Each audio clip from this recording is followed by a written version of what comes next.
Good Thursday night world. Excuse me. We alive. And welcome to another episode of Band Dog Talk, aka Dog Talk, aka Lab Talk with the Dog God, aka the coach, aka the Elon Musk of high performance working dogs. That is me. And big salute to you, young Ready Red with that pole position. We got that boy Cooper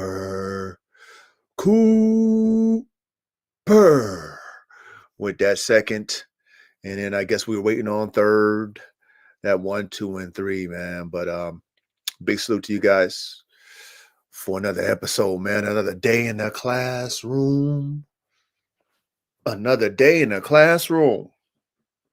But like I always say, before I get ready to tell you all about my week, before we cook up, get comfortable. Some of us have had a long work day, whatever it might be, a hard one, easy one, okay day, you know what I mean? Shit, get comfortable. Get your herbal sensations rolled up. Mm-hmm. Go ahead and get your cold ones out the refrigerator, man. Get your mugs out of the freezer, man. Go ahead and crack you up a brewski. If you like your shots, man, go ahead and get your Jose Cuervo, man, your Hennessy, whatever you like as far as your shots, your bourbons. Man, if you like your mixed drinks and you keep it simple like the coach, man, get your vodka lemonade. Yeah. Cheers to you guys, man. Salute.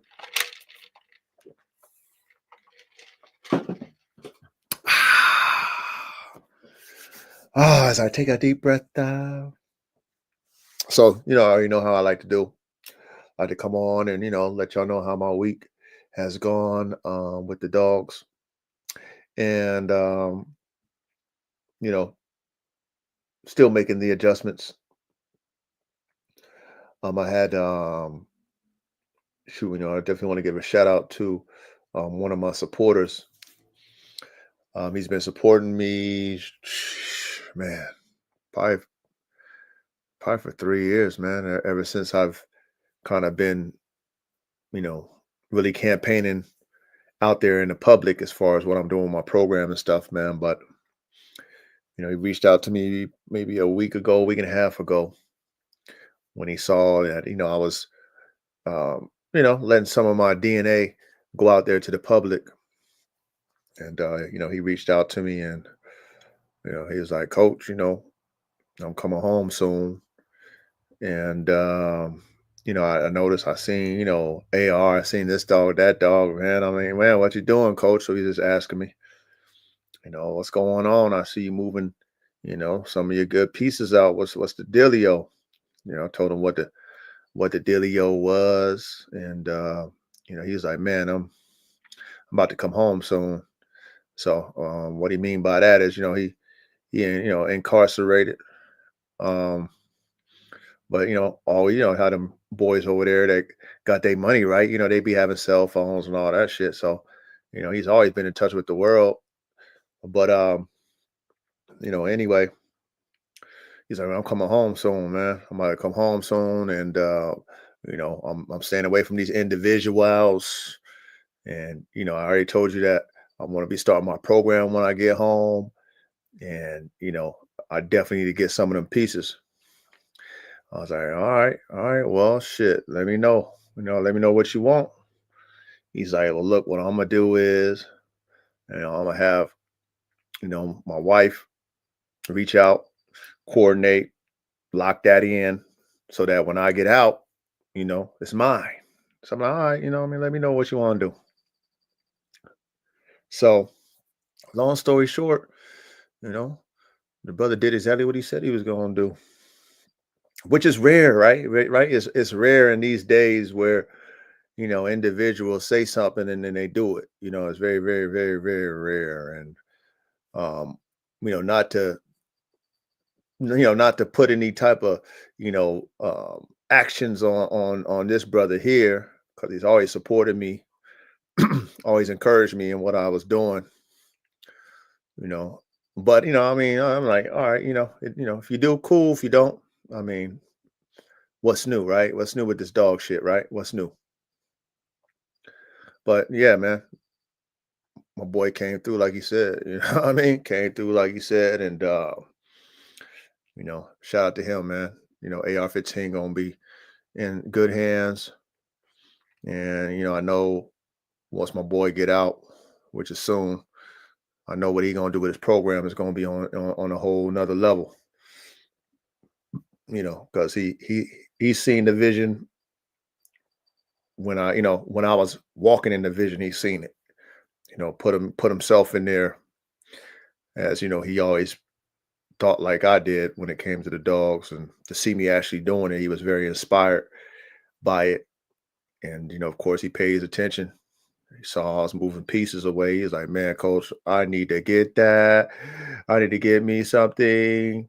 If you're doing that, I need to get some of that." You know what I mean? And he got it. You know what I mean? So, I'm grateful to him that my boy AR-15 is going to be in a spot where I know my boy going to use them.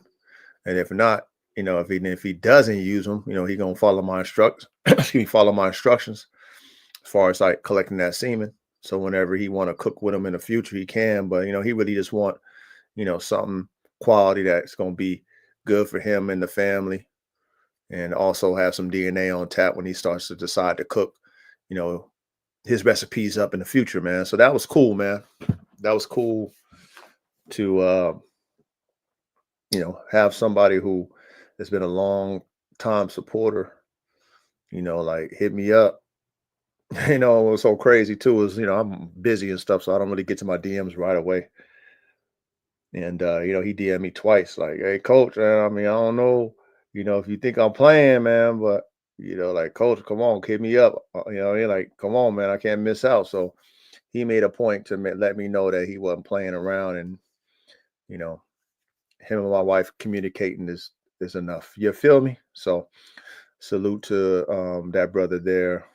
Um, you know, grateful that AR is going to be going somewhere where I know you're going to be very satisfied with my hard work. And if you plan to do anything with him, which I know you do plan to do something, because you got big plans for your program, and I know you have the means to do what you say you're going to do. So it's just an honor, honestly, to have my shit over there, my genetics over there in his hands, man, to see what he gonna do with that. You know what I mean? So big salute to him for that. Big salute, Tony. Welcome, my brother. What else? What else we got? Um, like I mentioned to you guys about my Formula One Bulldogs. The new Red Tiger and Tigress. You know, I got a particular male. I named him Tiger Shark. That's staying with me, and we're gonna actually do a class next Thursday about the certain motors. V6, V8s, V10s, and V12s, right? And y'all know what the Formula One, with my whole thing with Formula One canines, my theme and my whole premise on my whole program is frames, brains, and motors. That's how, one, two, and three, frames, brains, and motors. That's how I put together my dogs at Formula One. And, you know, watching this boy or dealing with this boy, Tiger Shark, so I named him Tiger Shark, and seeing, like the motor already on a young puppy, it reminds me of a rattlesnake. How the young rattlesnakes, because they're young, when they have to defend themselves or they're in that drive of defending, when they defend and they hit and they push their venom into their prey, they bust a whole clip out. You know what I'm saying? Because they don't really understand how to regulate their drive or regulate their venom, right? So as I'm watching this young boy Tiger Shark, and I'm seeing that, he just on 12, man. You know, like he biting, he don't really he's not calm enough to be petted. He's always moving around, fidgeting, trying to bust out your hands, biting and all kind of shit. Like the boy's he's on 12.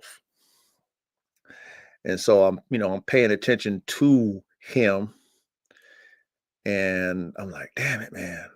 I think about, how I offered this level of dog to consumers.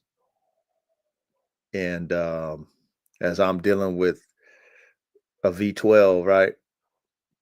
It's like, it just confirms to me that the direction that I'm moving in now with my program, where it's not consumer based, and it's not consumer based at all. It's not pet home based. You know, Seeing a dog like that, um, it arouses me as a dog man engineer, right? A high performance dog man engineer. It arouses me because, see, I put motors in mind. I want to see high performance motors. I definitely need to develop the on off switch, but I love to see like super motors in my dogs. And to see a dog so intense already, I mean, he reminds me a lot of AK when it comes to his motor. He's a little bit more, I think he's a little bit more as a puppy, just extra intense. AK was similar when he was a puppy, but not as bad as this little nigga is already. It's as far as like everything he on is like, lightning flat, like he's like a lightning fast, and everything he does is intense. And I know where, obviously, I do know where he gets it from. And, he gets it from Red Tiger, because Red Tiger was the same way. His daddy, real lightning fast, Bruce Lee reflexes. Um, no on off switch though. His dad didn't have no on off switch. But what I don't remember about Red Tiger, or what I didn't see in Red Tiger that I see in him, is that Red Tiger didn't really turn on like that until he was probably like 1 years old. Then he was like that. When he's a puppy, he was kind of like a little mid level type of high drive dog. Which what I mean by that is that, you know, he had it in him to like fetch and do all that stuff, and he moved, decently. Where it's like, okay, yeah, you like to get the ball, yeah, you like to bite this, but it wasn't like Bruce Lee fast. Like he wasn't biting and shit like this nigga is. This nigga's biting shit. You know what I'm saying? Now he's doing it playful because he knows it's me. But at the same time, that's how he communicate with me. You know what I mean? He communicate with me by, if I'm grabbing something, that nigga bite my ass. You know what I'm saying? If I'm trying to like hold him down, and nigga finesse out my hold and bite me. So I'm like, oh, okay, okay. Now it's a game, right? Because I done, me and my wife done birthed the boy. So I'm saying, so he understands that he not trying to hurt me. So I get it. But just to see him do that, that just that quickness and that already, what I mean, he put in that submission role, where he's like, look, I got you. You know what I mean? Oh, I got you. What I mean? I'm like, damn it, man, this boy right here, this formula right here, and these Formula One Bulldogs is something else. And I see it in all of them. Not as, not as like, not as freaking ridiculous as this nigga Tiger Shark, but they all got it, man. You know what I'm saying? They all, they all with the function. You know what I mean? They all got them high end motors on them, where they just very intense, very serious. And I'm like, okay, yep, this is what I wanted to see. You know what I mean? Shout out to that hybrid vigor. You know what I mean? Because I'm definitely seeing the variances. I'm definitely seeing, Tigress. I'm definitely seeing some things. So anyway, my week's pretty much been pretty solid. Just gotta get this yard work done. I've been knocking down this yard work. Y'all know I got a lot of land and shit. So one man band, and everything that I do, because I'm on the hill, it's not lawnmower based. If I could do everything lawnmower, It'll be a lot easier to do, but I live on a hill, so I got to be hanging off of hills, weed eating. Man, it's vicious, especially when you one person doing it. You know what I mean? So everything I got to do in sections and by weed eater type shit. So I'm getting down to my training area. I'm gonna knock out a piece of that. Probably might take me 2 sessions, man, to knock that out. So I can get ready to start letting the dogs out and letting them get out there and do what they do. You know what I'm saying? Oh, and then today, shit, before we get into the topic, man, today, your boy, the dogs was going crazy a little bit. And I'm like, what the heck? So I go and I try to get their attention, but they're not really paying attention to me. So I go down a little bit over there at the first tier, Stud Island, where AK is. And I see this damn long shit. And I'm like, oh shit, that's a fucking snake, man. And it's a rattler, big one. I'm like, oh man. So I go over there. Now the rattler, he's near the dogs, but he's not fucking with the dogs, or she's not fucking with the dogs, right? She's just moving around, I guess, trying to go her way, right? So I got a treaty with the animals on my property, especially the snakes, because when I first moved out here on this hill, um, a rattlesnake bit my dog. You know, a rattlesnake bit my dog in the face. That's my first time dealing with a snake bite. Had to rush my dog to the vet. 2,000, I think it was like $2,500 later. You know what I mean? Anti venom. All the antibiotics, all the shit. You know what I'm saying? But it was like a teenager. It was a small one, right? And so at that time, I'm new to snakes type shit, biting my dog. So, I killed a snake or whatever, and that was a scary moment, right? But again, I'm living out here where these snakes live, and I've seen multiple of them, right? And so I made like a little treaty with the animals that I live here with, right? Because they live here too. This is their land. This is what they do. Plus snakes, help you with rats and mice and all kind of shit, especially rats. But anyway, I made a treaty with them like, look, y'all don't bite my dogs, I won't kill you. If I see you, I'll divert you somewhere else, but I won't just kill you just because I see you, right? Because a lot of people, when they see the snake, they kill the shit. But you got to understand, like, you just kill one snake, man. That all them snakes live here.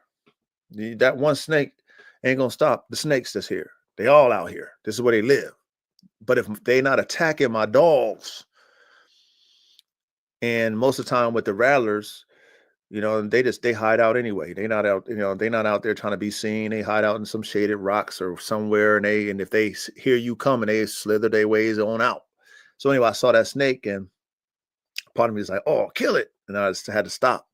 Like, wait a minute, you just made a treaty with these damn snakes, and then the dogs are going crazy trying to get at it, but they can't because they're in their kennel. So that snake could have easily just reared up, went close, and then just pecked them. You know what I'm saying? But it didn't. So anyway, I got the shovel, moved it out the way. Of course, I aggravated, and that bitch curled up on me or whatever. But I grabbed, or I put the shovel up, scooped it up, threw it over the little thing, and then I let it live. So, I was patting myself on the back, and then I was grateful that the snake didn't react to my dogs trying to get at it. But yeah, man, it's just a reminder where I'm at. I'm out here with the lions, and not really the lions, but the mountain lions, right? Mountain lions, the bears, the bobcats, coyotes, foxes, all kind of snakes. I mean, shit, I'm out here in the woods, in the wilderness, man. Everything plays. So got to have a nice little treaty with the animals. And I do respect all God's animals. I do understand that the snakes do have a place here on the hill. And, if they're not causing any harm and they're not in the places where they shouldn't be, where they're going to cause havoc, where it's going to cost me money or have me a dead dog, then, boom, we let you live, go about your business. So that was crazy.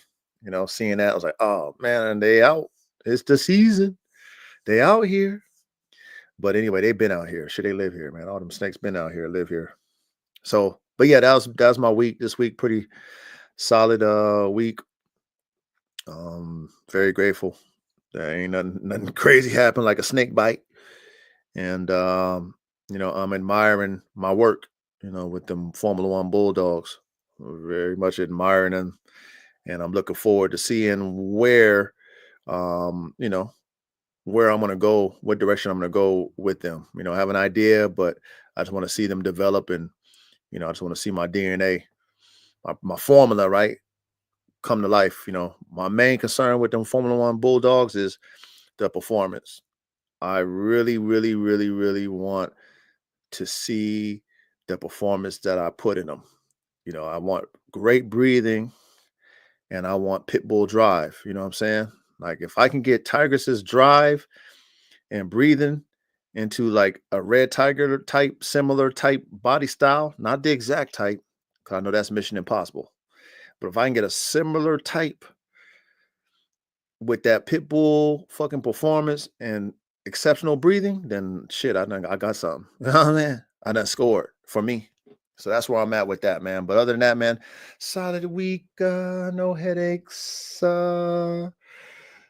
Very grateful. But a lot of work to still do, y'all. A lot of work, and more work. It just never stops. It never ever stops, y'all. Shit, it never stops. So anyway, again, cheers. Cheers, and more. Cheers. Dog man Don, big salute to your family. Big salute. So I'm gonna put the link up. If you are qualified to come up, man, we're gonna cook on this topic tonight.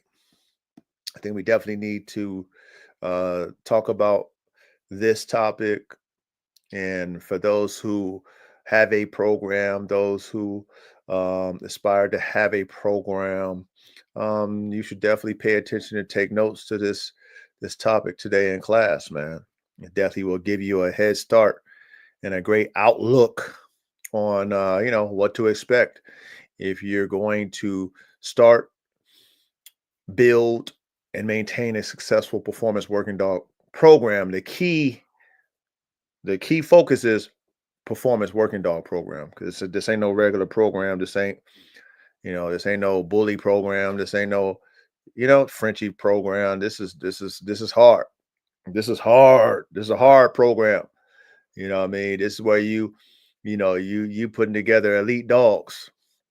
We're not putting together just dogs that look a certain type of way, dogs that's 150 pounds, dogs that got rainbow colors.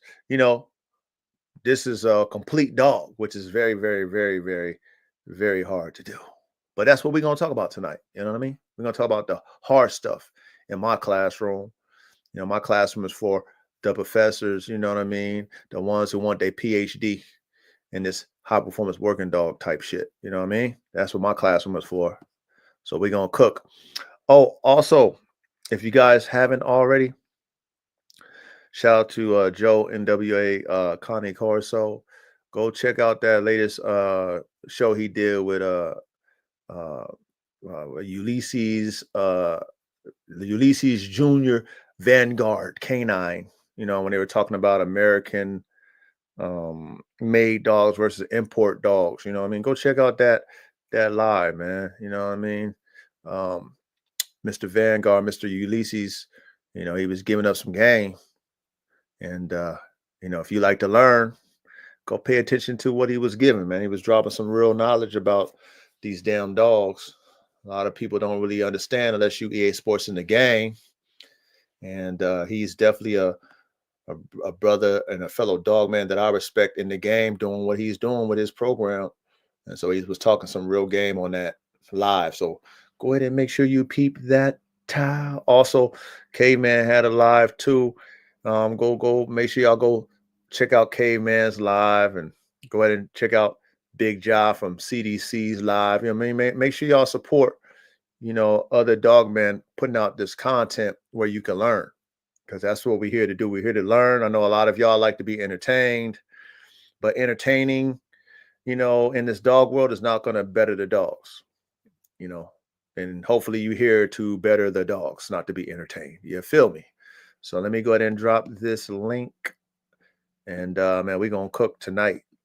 Man, I definitely want us to really dive deep into this topic, because I think, you know what I mean? I think it needs to be revisited.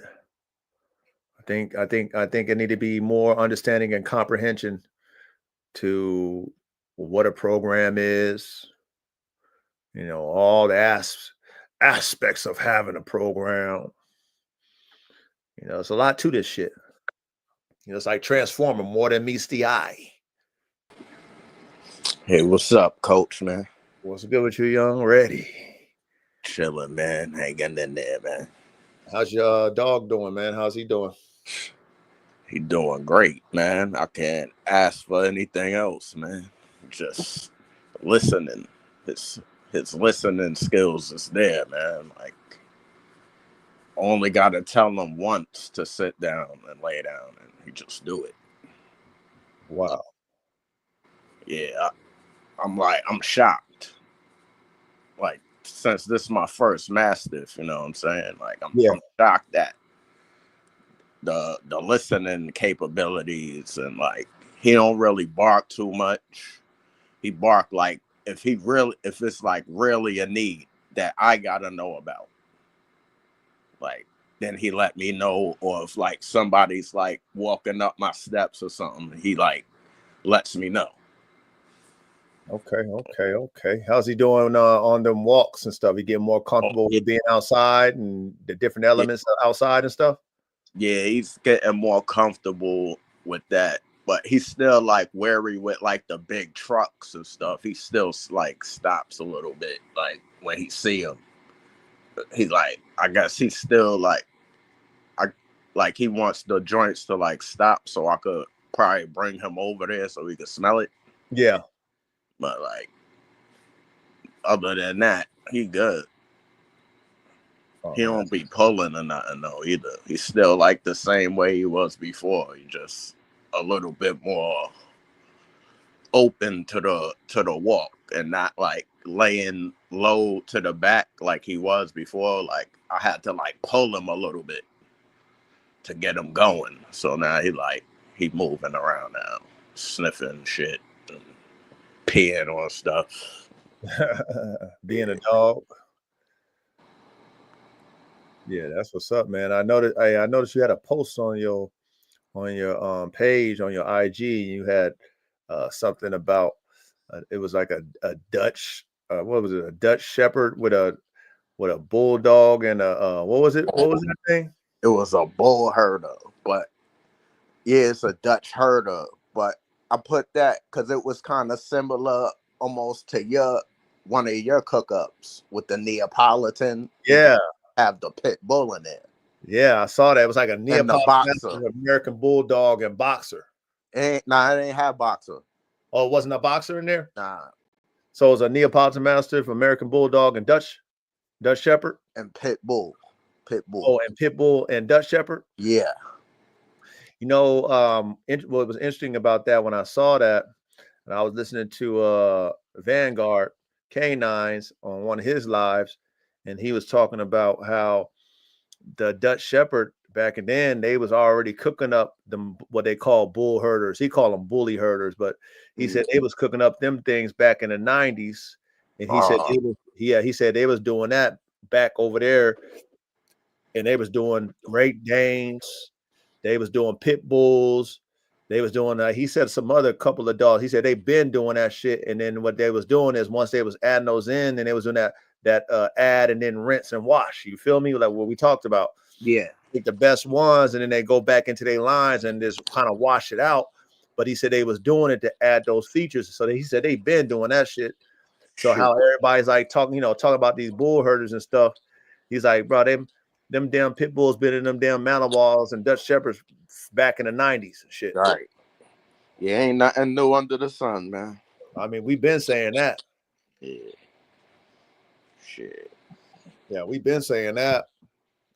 The only thing new is your genetics and the way you cook it up. The way you cook it up, exactly. Exactly. That's exactly correct. You know what I mean? How you cook it up is what's the difference. But the formula itself, that's just already been done. Yeah. You know what I mean? It's already been done. And like I said, it makes sense from a person like myself who considers himself an artist when it comes to these dogs. If I'm lacking something and there's another breed and I know how to breed, and you as a person who's naive to breeding, you ain't gonna know. And like Vanguard was saying, it's like when you throw them pit bulls into them herders, the only difference might be the fur coat might be different. You know what I'm saying? Like the length, but you barely can see them pit bulls in there. Then they wash it back into their fucking inbred, line bred shit, and you wouldn't even know it was in there. Exactly. That's how that herder looked like. It ain't look like it had the Neo in there like that. Right. It looked just like a herder, but slim. Like it looked like a Dutch Shepherd, just slim. Mad slim. Yeah. Yeah.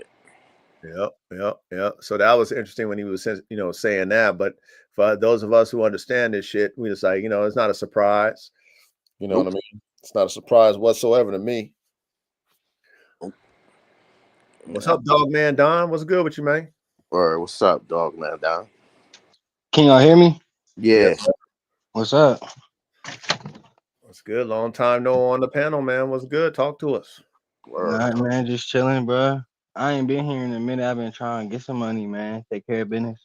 Respect. That's respect. You know what I mean? Well, welcome back. You know what I mean? Perfect timing for the topic at hand.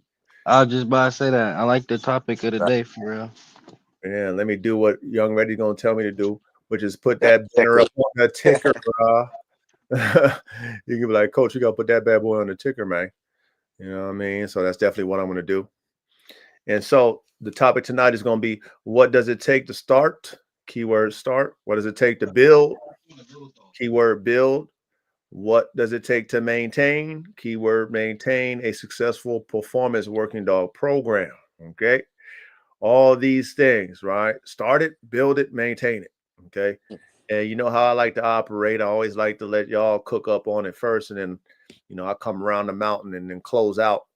But and like I said, I want y'all to really think about it and elaborate on the three main points to this topic, which is starting one, building one, maintaining it, right? And then maintaining a successful one, right? Anybody can start, build, and maintain some shit that ain't successful. Right. You know what I mean? But at the same time, we want to really dig deep on this topic because a lot of people don't really know how to do this. A lot of people might think a program is a dog business. You know what I'm saying? They might mix the two up. And in reality, it's not. They're not the same thing. So who wants to start cooking up first? Ready? You would like to dig I into gotta let dog man Don, because he's already doing me? I don't even be saying stuff for real. Nah, That's you already crazy. kind of doing it. You got the pressers. I haven't started like really breeding yet. My dog's still a pup.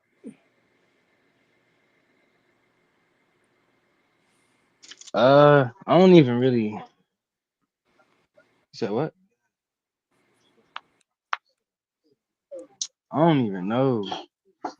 I would say the money first, for real. Honestly, like the money, you gotta have everything else.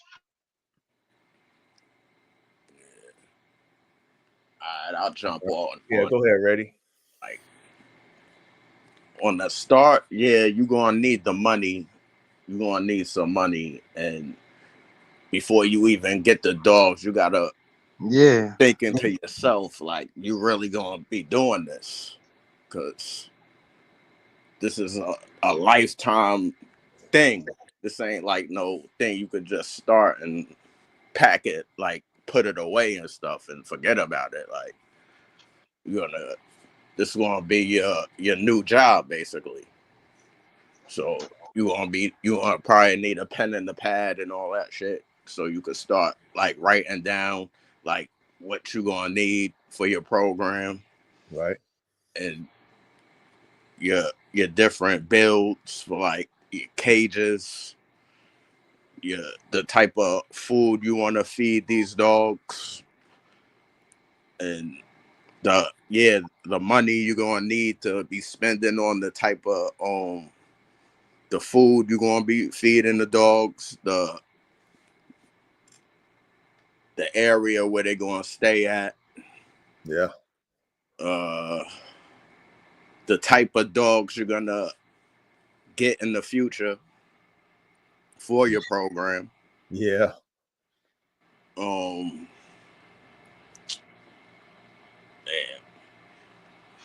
I guess wherever you live, you're gonna want to get like um the proper paperwork to tell them that how many dogs you're gonna have at your program in your kennel, so it don't be like no bullshit in the end. Yeah. Nothing happen, no quirks. Yeah. Um, and then yeah, and then the the types of dogs you want to get. Uh, so you can make the build like you. I guess when you writing it all on the paper, you're gonna be discussing the build on the paper first. Everything's gonna be on the paper first before you assess the real things.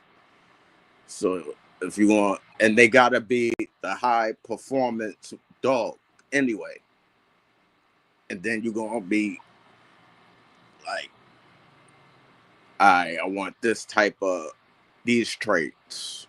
So I might have to go with this type of dog, this working dog right here. Yep. I don't want to say the type of breed, so I'm gonna just say working dog. Okay. So, for any specific breed of that nature. So yeah, you want to get that specific line of working dog that's gonna have the characteristics for the high drive that you want it to excel in. And then you're gonna be like, oh, maybe I want it to be able to swim and dive under the water. Like say somebody is going under the water and they got the diamond and shit and they trying to hide it. I want the dog to go under the water to retrieve the diamond. Hmm. So maybe you want to add a dog like that in there that got those type of traits. But remember, it's everything is still on paper, so you could erase that and do something else before you even jump and get the dogs. So you ain't even fumble in the beginning. You still might you might fumble the bag a couple times before you get it right though. But yeah, so the paper is like the scratch paper basically, like math and Your stuff. notes. Yeah, your notes and Yeah, shit. your notes and shit. Yeah, so yeah, so I guess that's like the start, then a little bit of the start. Yeah. Then the build. Now you got the dogs, and you got the concrete and all that stuff. The kennel. You got the dogs in the kennel and all that already. You got the feed now, and your mind is on to that building stage now. All right, I'm gonna put these dogs together so I could and see what they drop, and then what these dogs turn into after 3 to 6 months, where they mind is at. Are they excelling? Are they doing? Are these keepers? Mm-hmm. And then put the other ones to the side because they might not be ready yet. But we still gonna use them because we're gonna use all of the dogs. We gotta use all of them for the beginning of the building process of your first line and stuff. So yeah, so we work on the new excellers, the ones that you pick, like the keepers. Yeah, now we work on them, see where they excelling at. Maybe we want to take something away from them that we see, like maybe they breathing a lot, mad heavy. We don't want to see that. But everything else they're doing good. So we take the we outcross and bring that back in and start and breed back into the line to keep those dogs, and then breed the ones that we put to the side, the later ons, because now they starting to come into effect now because they was slow. The other ones was already faster, so they already jumped the line for the to start the program. Right.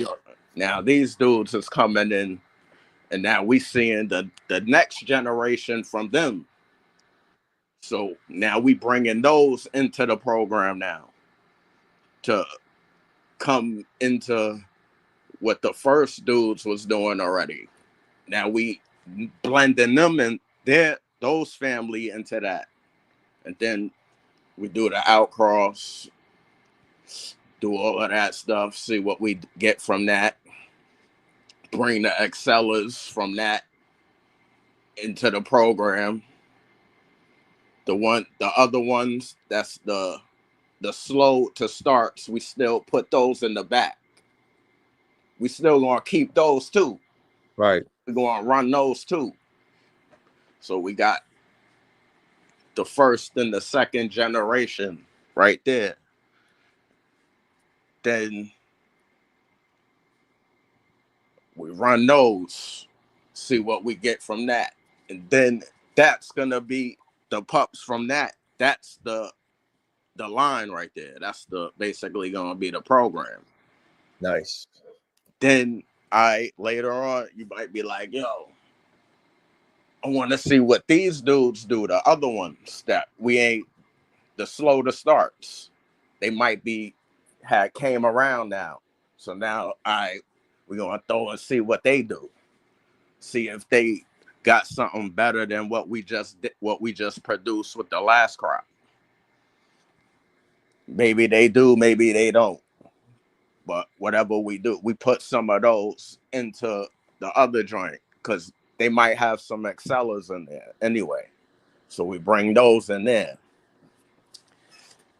And we just keep banging those, running them until we get what we're looking for, which would be the build. It's still building the whole time. You're always going to be building. But the other, maintain, that's the money. That's like your will to still do it.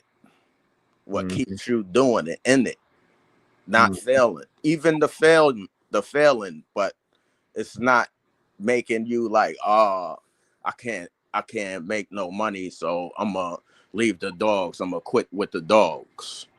Nah, you gotta you end it for the long haul, because from the start you already put your brain to do it. So it don't matter if you're already, and you're gonna be selling some of them dogs anyway that you not using for your program to feed your program, basically. Yeah. And this all of it's still going back into your program. So it ain't really a loss. Right. And then once you start getting the dogs that you're looking for in your program, and people start seeing like, oh, what he doing over here? I've been watching him for a little while, and he making some nice dogs and stuff like that. And then the people going to start looking at you, and then now I see eyes on me. Now I'm gonna start really promoting my stuff. So then you're gonna have to use some of that money and put into your online, so you could get your name out there and people start seeing you everywhere and stuff like that. And then they're gonna want to see your dogs. And then after they see the dogs and they really like, oh, I see what I'm looking for, and they start buying your dogs, that's where you're like, that's successful. And then everybody's talking about your dogs. Yeah. Yeah, you laid it out there, young. Ready? You know what I mean? You laid it out there, man. Woo. You know what I mean? Step by step. You laid it out there. What about you, Dogman Donna? You know what I mean? You gotta lay down to you got a formula, you got a map. I mean, shit, I just really got like shit, like feel like you just gotta have a plan, then you gotta execute that plan. Yeah. Everybody's stuff different. So I mean, mine right now is get the money, get the land, get the area that I want to be in, and then get the DNA pieces and stuff like that. And then from there, just start mixing and matching different DNAs together and just cooking up. Mm-hmm. But right now, I gotta get the money right now. Yeah, it's the steps. Yeah, the steps is crazy. That's the hardest part is just getting your plan right and then executing that plan. Yep, then Right. executing it. That's the biggest thing, and that's why I wanted us to talk about this tonight because, for what we doing when it comes to performance working dogs, it's a lot. It's a lot that goes into having a performance working dog program. It's a whole lot that a lot of people don't really think about. I learned on the job.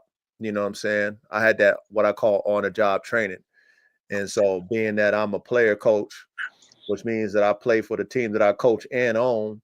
you know I can give you my example, what I'm saying, in the field example, not something that I was dreaming about, not something that I was hoping about, not something that I heard about, but something I'm actually doing in real life when it comes to have my own program, high performance working dog program. You know what I'm saying? And there's a lot of things that I learned along the way, even though I had a plan of action, you know what I'm saying? But there's more to that plan. And that's what we're talking about tonight.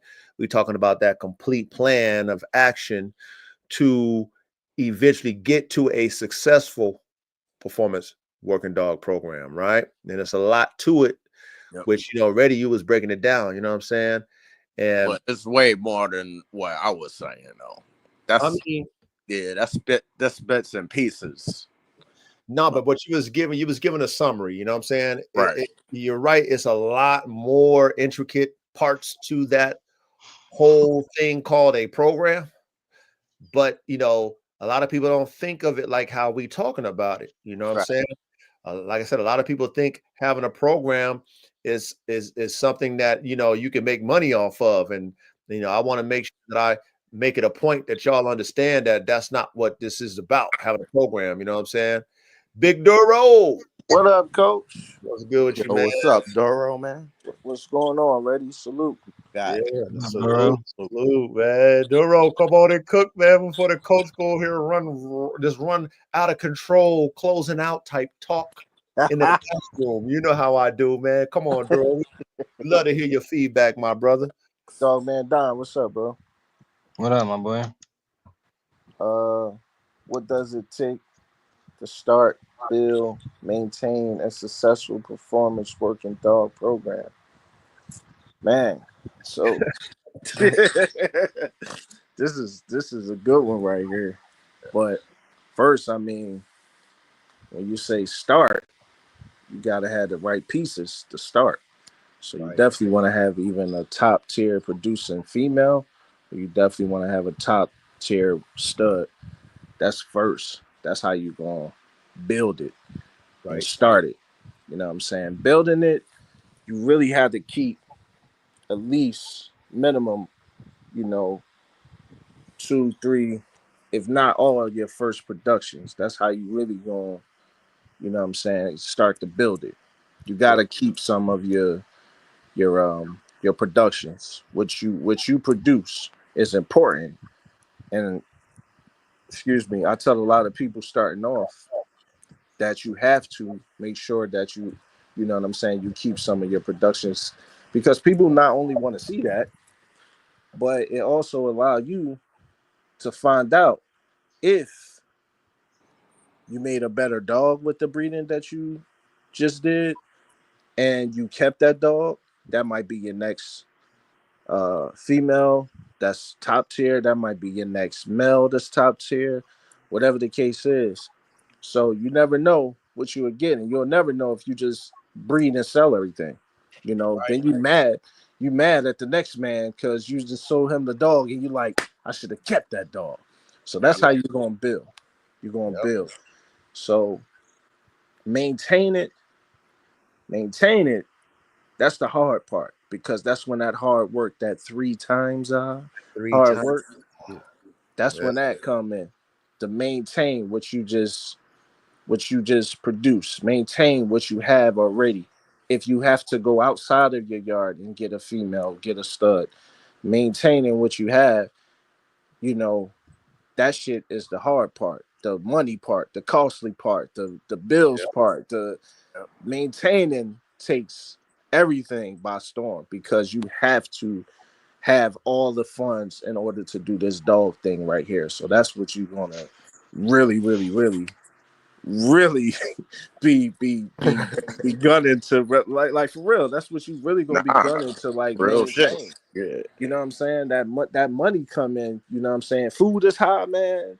You know, dewormer, everything high, depending on how many dogs you have. That stuff costs.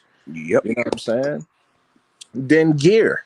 We talking about high performance dogs, right? So working dogs, right? So you have to make sure that you got your gear.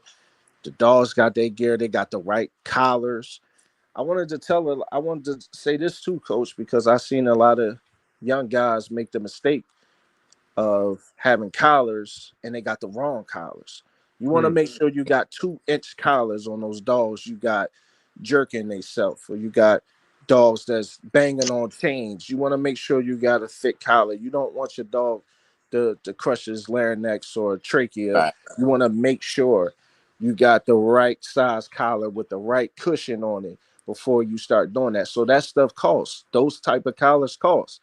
You know what I'm saying? So all of that stuff maintaining is that's gonna be your pockets, basically.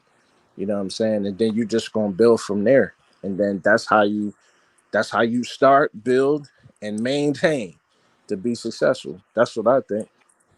Facts. Right on the money, man. I like that one. Yeah. That's right on the money. Everything you said is right on the money, man. And as the super computer, right? The super dog man computer, that's what we all are here in this classroom. That's why I love the participation of you guys in the chat. That's why I love the participation of the chat of the panel, excuse me, is because, you know, all of us have ideas. All of our ideas coincide with each other, which is good. That means we're thinking on the same wave level. But at the same time, it's good to hear from everybody. You know what I'm saying? And that's why we have our platform like this. That's why we have our classroom like this. You know, I could easily, you know, just be like how I was in the beginning, right, Duro? Yeah, On just here, you talking. you know, talking for an hour, 2 hours in the classroom. You know what I'm saying? Right. But at the same time, you know, I always wanted this to be an interactive type of thing. You know, shout out to the individuals that do interviews and stuff like that. But me as the coach, I'm not necessarily a good, you know, interviewer or anything like that. And I'm a good player and I'm a good coach. You know what I'm saying? So that's where that's where my talents lie as far as like dealing with you guys. You feel what I'm saying? So I love it that, you know, as a coach or as a professor, I can have interaction, you know what I mean, with the students, you know what I'm saying, and give you guys a platform to express y'all's knowledge because I learned a lot from all you know what I'm saying? And that's how it's supposed to be for us as the super dog man computer. We're supposed to be feeding each other and, you know, getting ideas because that's how we grow. That's how we expand as dogmen scientists, if you want to call us that, or dogmen engineers. You know what I mean? You know, you might be more talented in this area. Like Duro, you know, he got a lot of talent when it comes to pet care, you know, because that boy was a vet tech. So, Right. oh yeah, I got my little remedies and stuff that I learned, but there's not more knowledge that what Duro's learned. He went to school for the shit. You know what I'm saying?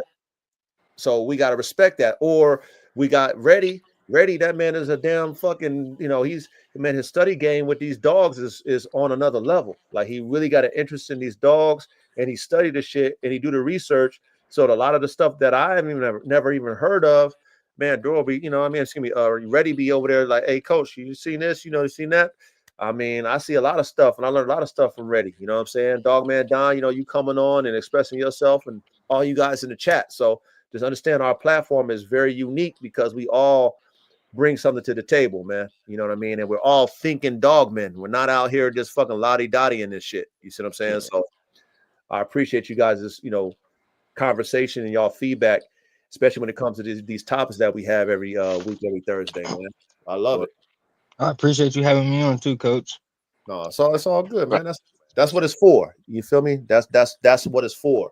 And like I've always told you guys, but you know, it's like I've always gotten a lot of DMs, people asking me questions, and you know, I'll be busy. So sometimes I can get to y'all, sometimes I keep it very vague, but these Thursday nights, that's what it's for. It's a classroom. So, if you got questions, be in the chat.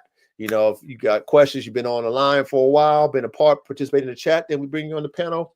We can all out here cook it up. But I really want us to elevate this community that we're building when it comes to performance dogs. I really want us to elevate this and really get to a point where we can actually produce what we talking about. You know what I mean? And then from there, elevate the dogs, elevate what we try to build. And then shit, we off to the races, man. We all, I'm saying, we off to the next level. Fact. I'd love to see our productions all over the world. You know what I'm saying? Yeah. And it starts here. You see what I'm saying? It starts here in the classroom. It starts here in the classroom. And that's why that key word, that's why these key words that we talked about tonight in the topic, which is start, build, and maintain. It has to start somewhere. And how I always tell you guys, make sure you guys take your notes. Make sure you guys got your lab notes. See, a lot of people don't go back to the old school where you use a pen and a pad and you start writing down and taking notes and writing down your vision and your play. Right. The old school, let's say the old school coaches, and I know a lot of the coaches still do it today. They might use their iPads, but probably a lot of the old school guys, I still got technology, but I got a whole bunch of notepads. I still use my writing skills that I learned in school. I still be writing shit down, even though I can type it. Yep. And a lot of us like to do that. It's more like hands-on, right? So, going back to your thoughts, taking your thoughts to pen and pad is very important when it comes to doing what we're doing. If you're in tune with a dog that can perform, right? Or a dog that can work and perform. We talked about the difference between a working dog, performance dog, high performance dog. Okay. And when we say perform, when you say, man, I just seen that was a great performance by Chris Brown. Okay. When you say that means, well, that must have been good, right? If he performed for you, that's great. So if a dog can work, that's good. But if it can perform as a working dog, that's even better. Okay. Right. But see, that takes us going back into the start of what we're trying to do when it comes to our program. It's like, okay, well, what type of program am I trying to make when it comes to performance working dogs? Let me write it down. What is it? What's my goal? Okay, cool. What are the dogs that I want to use? Okay, is it just one breed of dog? Is it multiple breed of dogs? What is that? Okay, cool.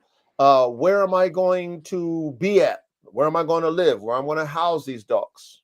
Okay, I need to figure that out. I'm going to have that written down in my notes. Am I going to have kennel partners? Am I going to do a solo bolo? Okay, cool. How much money is it going to take?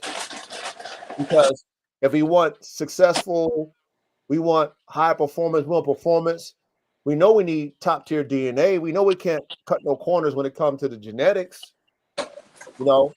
So that means I got to have a certain amount of money for that, Also, if I have a spouse, is my spouse going to support me? Right. In this journey of mine? Like, this is the start part. This is actually before you start. All these need to be in your written notes. You know what I'm saying? How long do you think it's going to take? How many generations or how many different breedings am I going to have to do to get to a point where I can say, okay, I built it. It's built. Also, you got to do the variance. The variance is the what if it doesn't work? What if I do a breeding and it doesn't take? What if I do a breeding and I only, get 2 puppies? What if I get a breeding and I get a fucking whole litter and all of them are duds? What if, like all that shit needs to be in your initial notes to begin with. Okay? This is before you start. Okay. Now, how many people think the way we talking right now? They're not thinking about that. They probably excited about breeding dogs. They're just the dog and doing it. Like, oh, they ready? That's all they thinking. Not even that. Like, ready. We talking about a program. This is a program. This is everything that encompasses a program. This is not no make-believe. You got, like I said, all you got is 2 dogs, but then you ain't got no plan of action. Like, see, I can have 2 random dogs, but without a plan of action, that's not a program. Yeah, it's just 2 random dogs.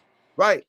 Like what you were saying, Duro, you were saying, have you a female, have you a male? But if that female that you got wasn't a part of your plan and your program, or that male you got wasn't a part of your plan and your program, then those two random dogs that now you trying to say, okay, I'm trying to build a program with.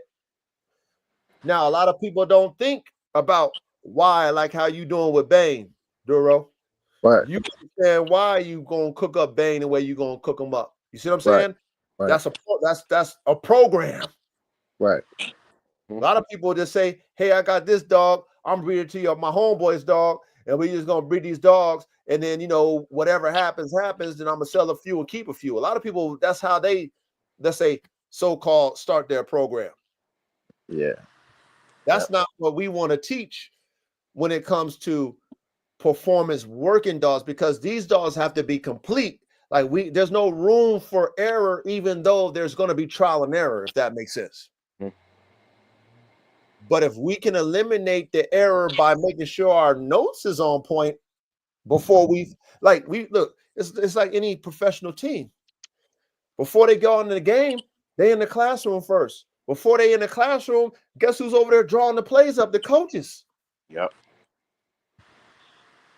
So the coaches is in there drawing the plays, doing the sims, all the shit. They meeting with each other. Then they take what they fucking figured out in the fucking lab, drawing those plays with all the other coaches. Then those coaches goes to the team and introduce those to the individual players in the classroom. Then the individual players in the classroom study that shit. They study it.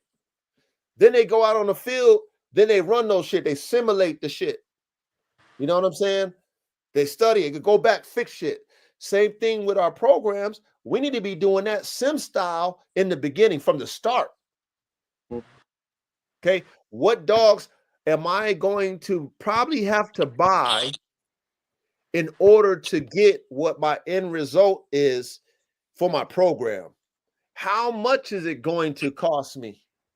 Because if you're not thinking like this now, then when you run into your roadblocks, experimenting in the lab, because that's what we're all doing, you can't fix shit. Because you don't know what to do. Yeah, you have no clue. You never even drew up the playbook. You ain't even ran no, you know what I'm saying? You ain't ran no plays. You ain't checked into any type of breeders that you could probably go to. You know what I'm saying? If you have a budget, you say, okay, I done check this breed. This is the breed I'm probably going to need. Yeah, my first choice is this, but my first choice is going to cost me, let's say, $5,000 a puppy. I ain't really got that in my budget, but I went to some other guys who got some shit. His shit's probably like $2,500. Okay, cool, fine, got it. But I need it. I know I can still afford a $2,500 puppy. Yeah, it's not the full top tier, but it's on a level. These motherfuckers ain't writing down notes like this, though, y'all. Nope. Big salute, sure enough. Yeah, like they not, you know what I mean? Like, and this is how I need us to think first. We need to be thorough about building this type of program, because this shit sounds good when we talk about it. See, anybody can talk about, oh, I got a successful program because I sold a puppy here, I sold a puppy there, I sold a puppy everywhere. Okay, if that's what you want to call a successful program because you're selling puppies, that's fine. That's to you. But I've been really diving deep into horse race, like horses that race for millions of dollars, and they got multi-million-dollar, $100 million, billion-dollar breeding programs. I've been really studying that lane because their whole lane is performance. Not only that, they willing to spend top-tier dollars To get it. And they're doing what we're talking about. They're studying pedigrees.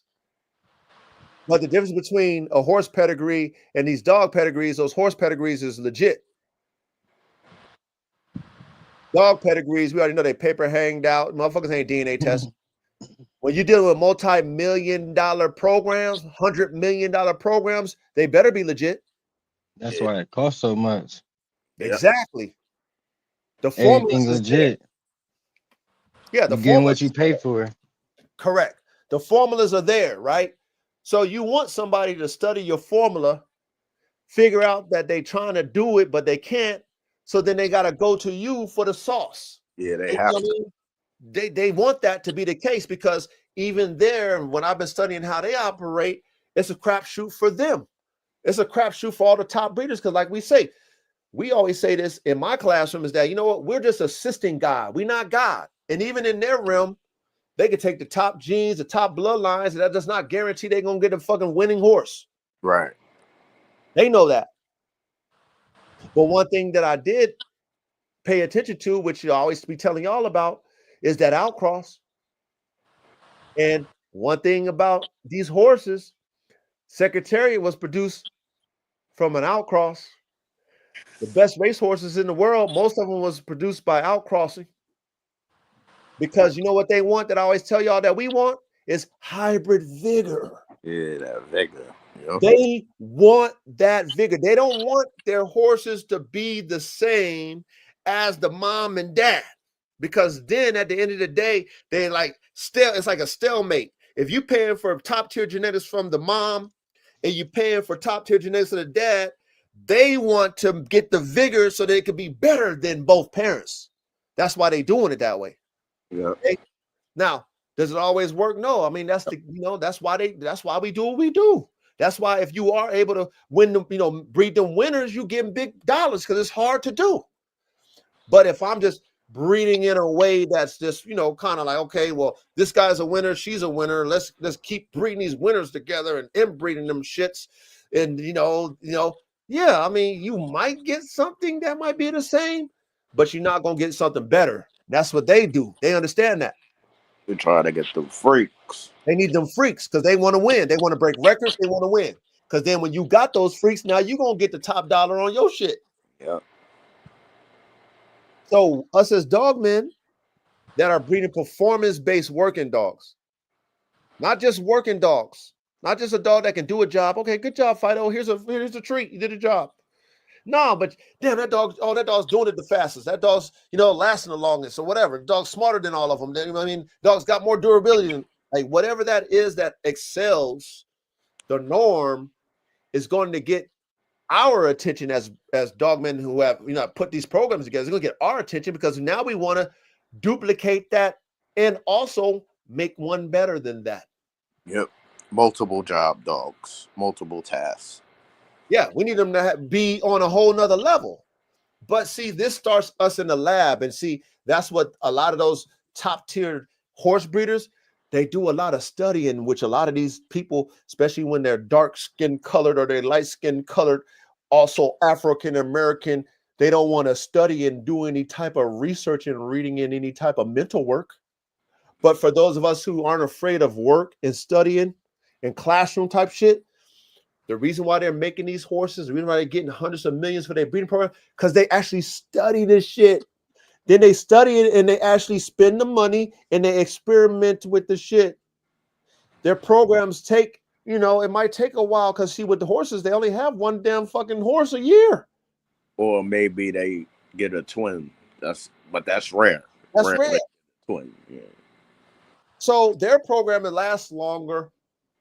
But you know, if you can prove your shit on the track, and then also once you prove it on the track, you can prove that you can produce other horses that do the similar to the parents or better. Now, shit, I need, you know, like we talk about, I need $250,000 for the stud fee. Facts. I need that. Ooh. Just for the stud, damn. And theirs is all about genetic formulas. So that's what we need to do from the start. You need to have your formula put together before you even start your program. Yep. So a lot of you dogmen who don't have no dogs, it's fine. It's okay. You're in a good position right now. You need to be studying your craft. You need to be preparing yourself to be able to have a program, be able to buy you a house first. Make sure you go to the county that you buying a house in and getting all the rules as far as what you need to do to have a program, to have dogs, yep, licenses, etc. Okay. Then once you figure that out, you got your money right. Okay. Then you need to go Pick out your area where you want to buy a house. Find your house. Then let's say you find a house and land that you like. Then you need to go to your neighbors before you even buy the motherfucker. Facts. Go knock on their door. Hey, by the way, my name is such and such. I'm interested in buying old fucking Billy Bob's property over here. I mean, this is what I plan to do. I mean, how you gonna feel about it? Right. And then once they say they cool with it, make sure they sign that motherfucker. And put that shit in your safe. Then once you do that, cool, you got your spot. But what I'm also learning, and like I'm telling y'all, is you cannot shortcut on your genetics. You are not going to get to an elite level. Like, you can get there with mediocre, but then you got to add good to the mediocre to make the mediocre better than mediocre. Then you got to keep adding good and great to that shit to get to the point where you're all at top tier level genetics. It's going to take you longer, if that makes sense. But if you can come out the game, just like a football team, a baseball team, a basketball team, any team, they trying to recruit the best. Yep. They're not recruiting no mediocre. I got less. Yeah, I got to slow play my fucking team and shit. Well, you only slow playing your team because you ain't got enough money to buy the best.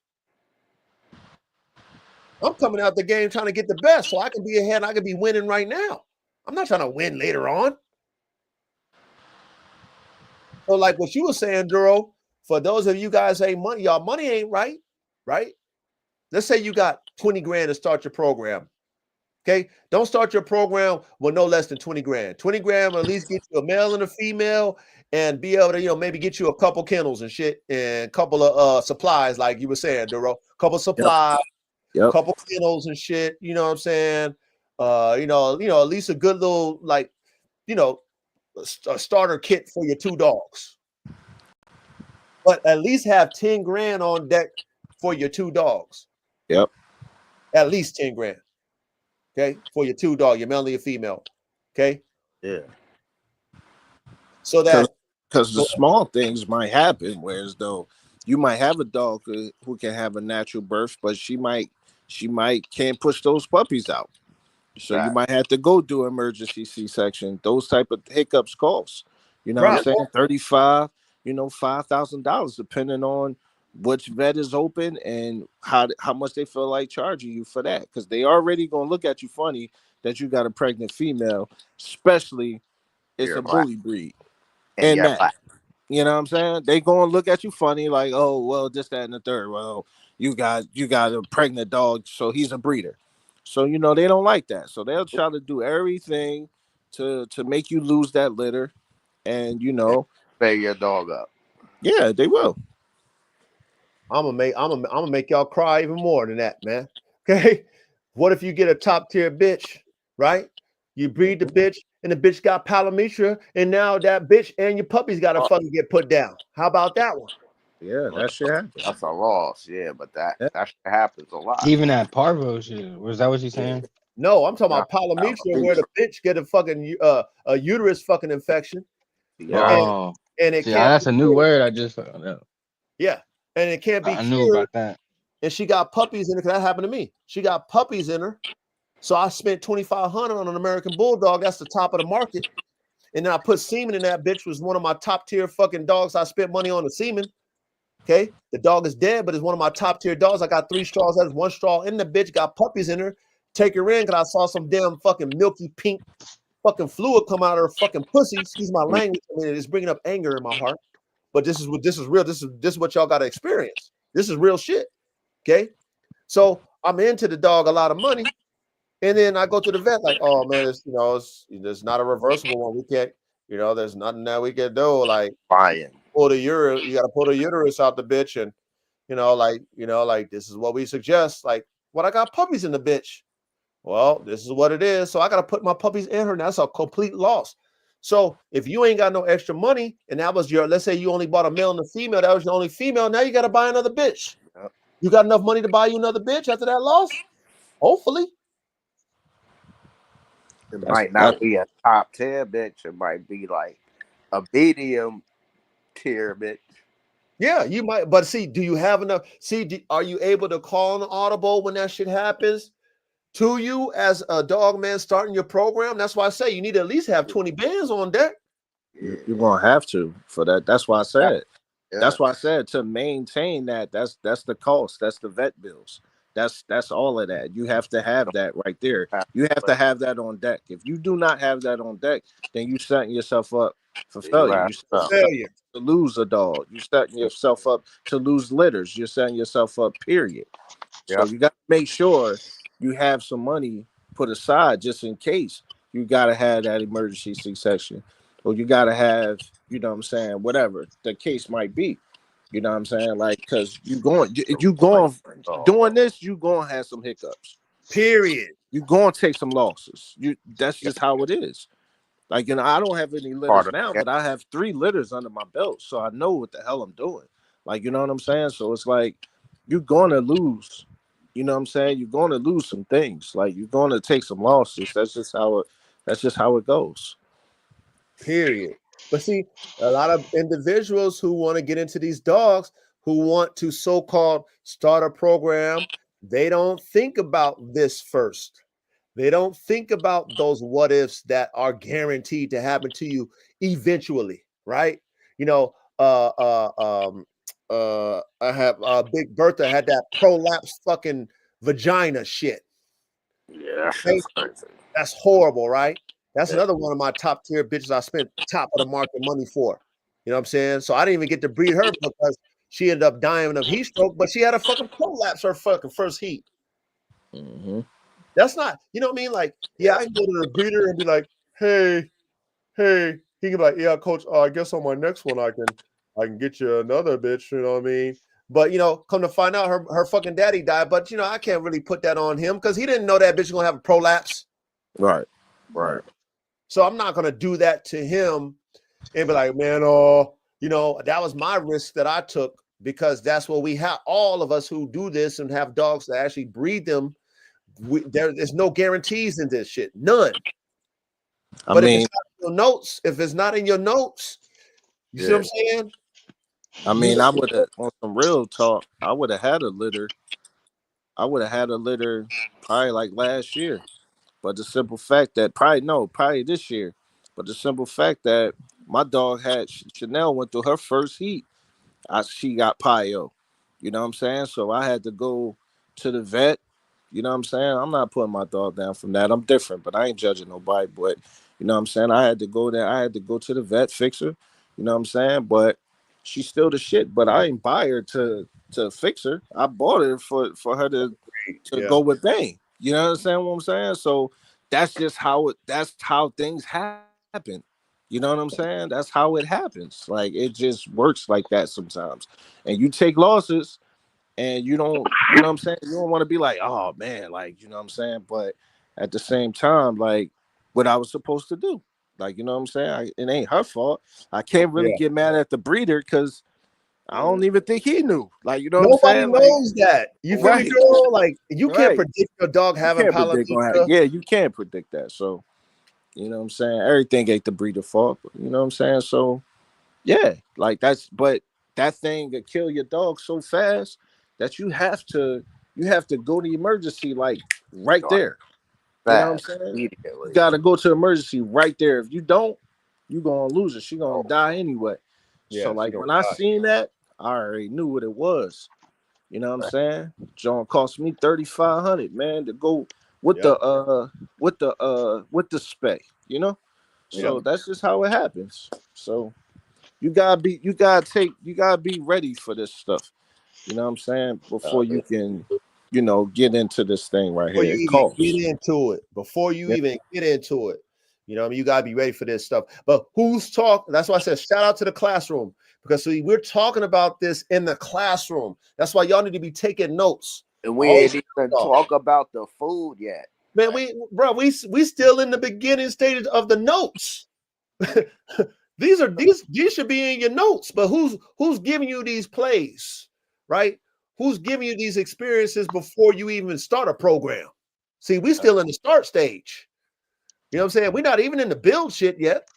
we still in the books. Like, Yeah, we still like, right okay, then. your DNA, okay, preparing yourself for what's to come. Like these should be in your notes because you got to have audibles in your shit. A great team who got great plays got audibles. Right. Yeah. A championship team got multiple audibles, multiple schemes, Right. multiple packages, Mm-hmm.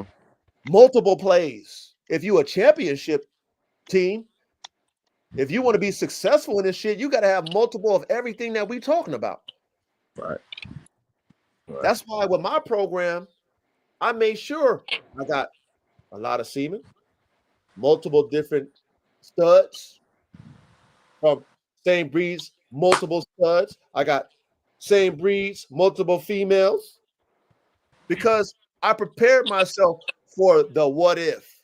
But in reality, what I was doing is I wanted to have genetic diversity in my program. That's why I did multiples. That's why I got 3 American Bulldog bitches and I got fucking 5 American Bulldog studs.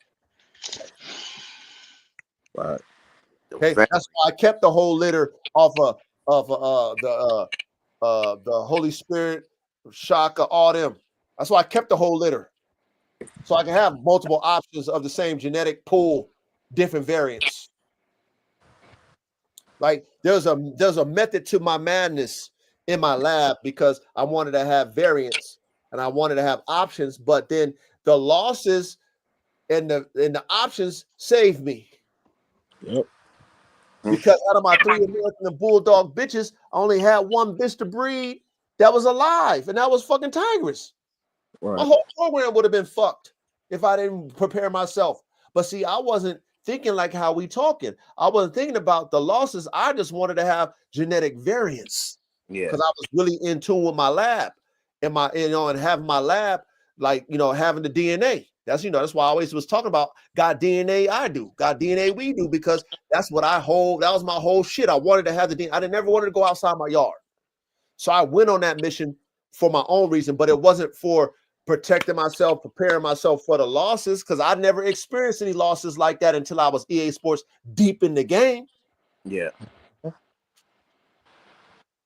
Now that I'm EA Sports deep in the game, I can tell y'all about the losses. Tell you that thank God I was on that genetic variance that I was on and having multiple different options DNA wise, because my whole program would have been fucked. True. And I told y'all I was on the DNA shopping spree early bird. Yeah. Told y'all that shit. Most people don't think like the coach think. That's why I'm the coach. So I'm trying to get this genetic, that genetic. I want these features, that feature. I want this head. I want that drive. I want, that's how I'm thinking. I want this frame. I want this height. So I'm buying. I want this bone. I want these rears. So I'm buying dogs based off of that, what I want in my lab. I want give me that, give me that, give me that. Let me get that, let me get that, let me get this, boom, boom, boom, boom. Now I got it all in my lab. Now it's time for me to cook. So when you guys start, you guys need to think about your whole program on paper. If you ain't drawing out your plays and running plays on paper before you even get into the game, then you're heading for ruin. You're not hustling backwards. Yes. You're not preparing yourself for success. If you're not drawing out your program on paper first and having audibles, if this don't work, if this dog dies, if this breeding is not successful and produces me duds, the keeping whole litters is so important. I stress to you guys, especially in the beginning of you guys' program, and you guys got your dogs, you got a dope ass breeding, a dope ass outcross keyword. You cook them up. Make sure you have some people you can give dogs to if you ain't got the space, but make sure they're accessible for you to use them all in your breeding program. Not every freaking horse is going to be a winner. Mm-hmm. Not every winner horse is going to be a producer. So those horse guys, right? They know this, right? Because it's a multi-billion-dollar industry. They know this. So me and you, Reddy, Duro, Dogman, Dom, me and you, we can put our money together, right? We millionaires. We we want to get into horse racing and shit, right? We do all our studying like they do. We learn the game, we study and shit. But see, we got to do the bargain deals for the blood because our money is only we can only afford a, let's say we only afford to buy us a $65,000 or $100,000 horse, right? But we done studied our blood. We like, okay, this one ain't really the record. His record ain't all that and shit, but the blood is there. Right. And we studied the formula. A lot of these guys be getting in like that, right? And so they'll buy the cheaper horse because of his record, but the blood and the formula is there, and then they breed it, and it produces better than the one that costs the most money with the better record. Mm-hmm. This is proven in the horse game. Right. Same thing with us. Same thing with dogs. So us being able to have a litter of 8, 6, however many fucking, dogs out of that thing, there's so many genetic variants. Not all of them dogs are going to be top tier in their performance. No. And see, the performance comes from the soul.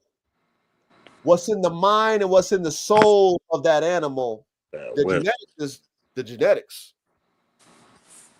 So you can have, like we talk about, you got brothers and sisters and shit, and we all come from the same gene pool. And let's say, you got a brother, he just kind of lazy and shit. He's come from the same gene pool, but he lazy. Then, me and my other brother, we competitive and shit. So we excel. My other brother, he could excel, but he just lazy. Yeah. That's his spirit. That's his mind. That's who he is. That doesn't mean his genetics ain't shit. That doesn't mean that when he has his kids ain't gonna be better than me and my brother. Right. And see, they know that when you're dealing with big money, they're not wasting nothing. You see what I'm saying? Nothing goes to waste. You know what I'm saying? So like I said, even the ones that ain't shit, they ain't calling the motherfuckers out. If they got top tier genetic, they're gonna test them first. Now, if they not producing, then they're gonna fucking neuter the motherfuckers. Clip. Yeah. We're not letting that blood go anywhere because it ain't producing. So we're gonna neuter them, and it is what it is. Right. But you don't tell me they're not gonna see if that motherfucker's a producer first before they clip them balls off that damn horse. Absolutely. Yeah.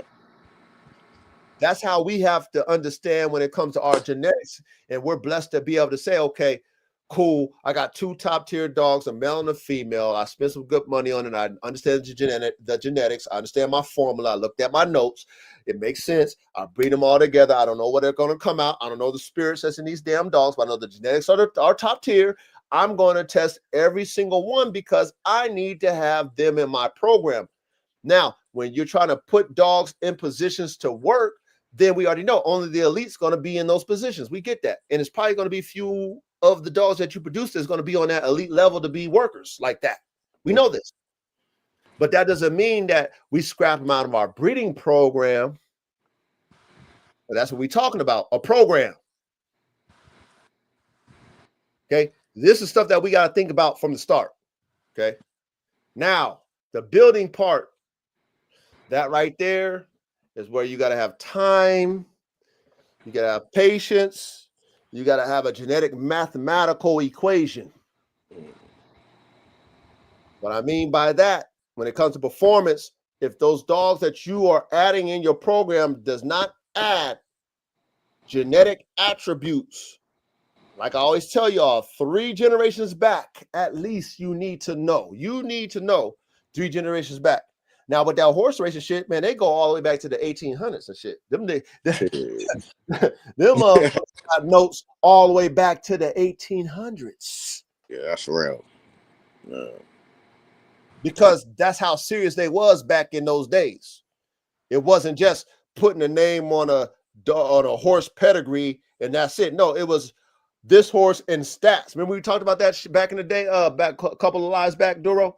Yep. Maybe fucking coming up with a damn pedigree with all the stats of the dogs. Yep. So with the horses, you can go back and see the stats of each and every horse back from the 1800s. So now they're making an educated guess. It's still a guess, but they're making an educated guess on the formula.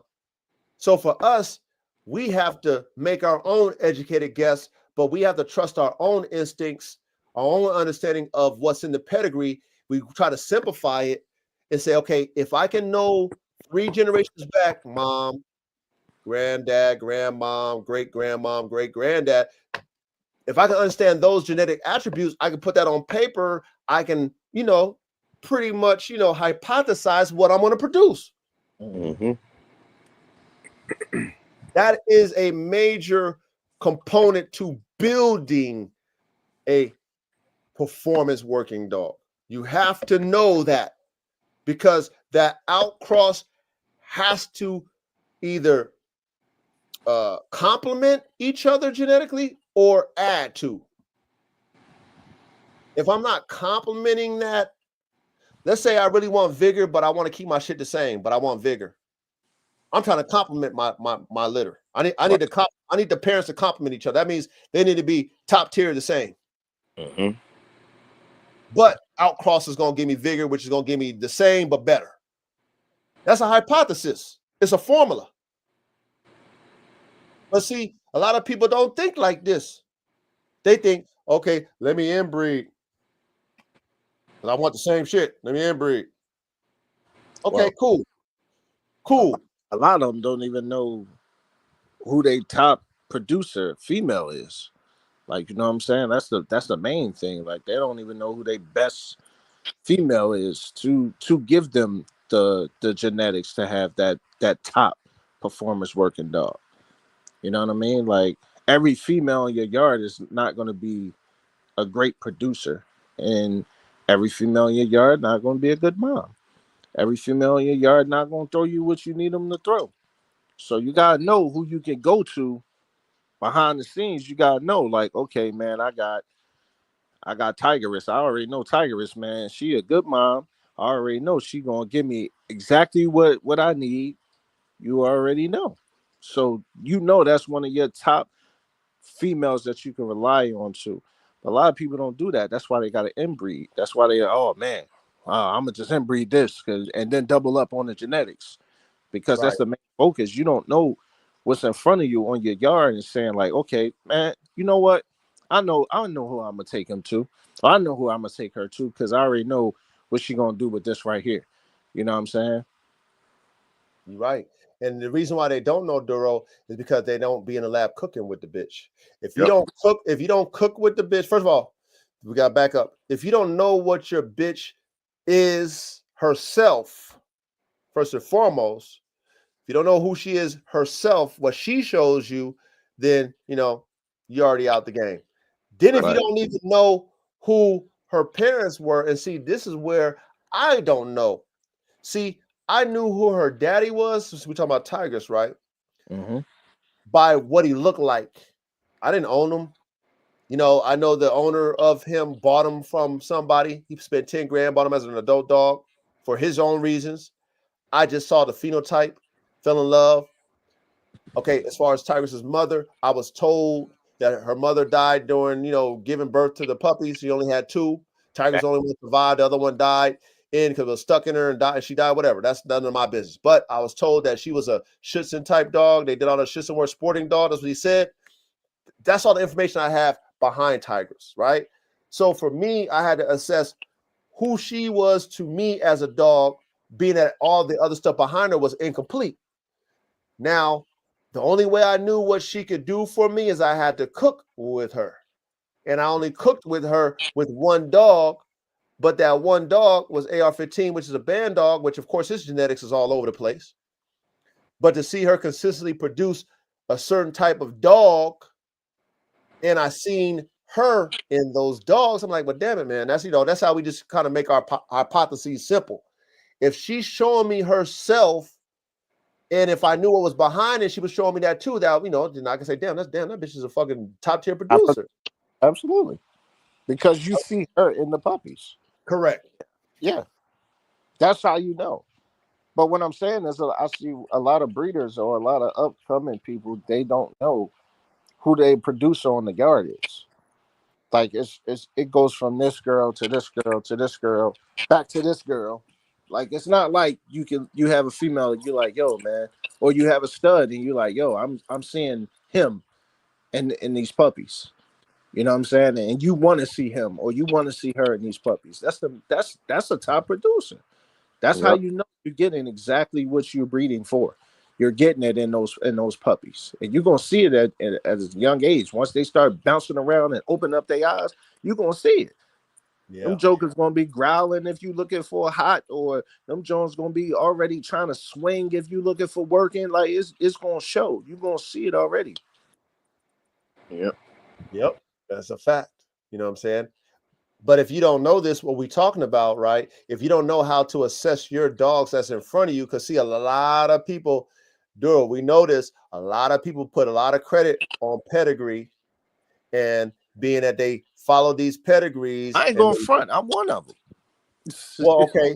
Well, okay. Salute to you for being honest. I ain't going front. I'm one of them. Salute to you for being honest. But see, there's a difference between someone that we're talking about the people who actually be in the lab cooking the dogs, right? And actually saying, okay, like I did, like I told y'all.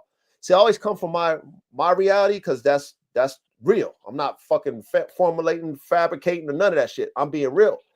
I always tell y'all, I got 3 binders full of pets, a lot of dogs, and I used to study those pedigrees and breed when I first started breeding off of pets.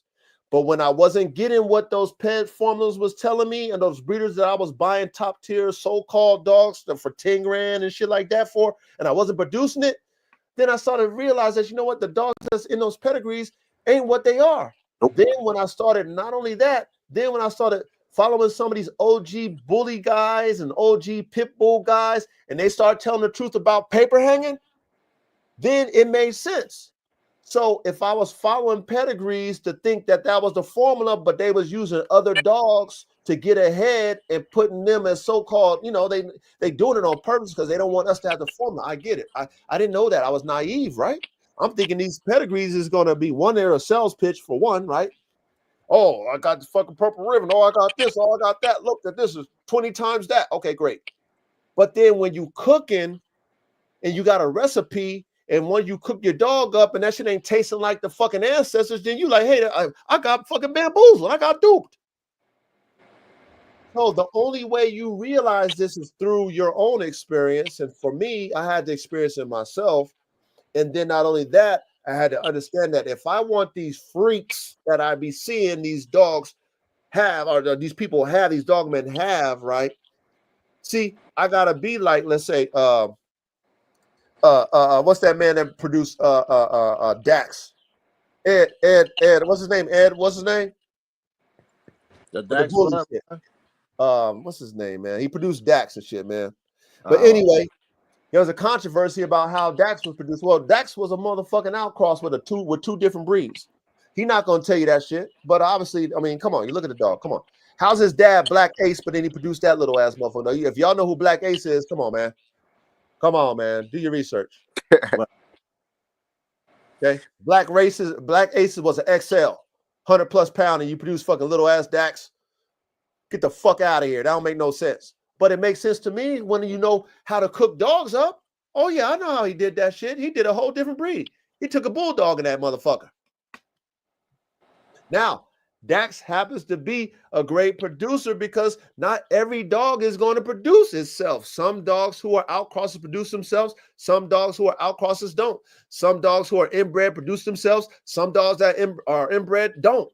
That's the crapshoot, right? That's the art of being who we are as dogmen and dog breeders. We don't know.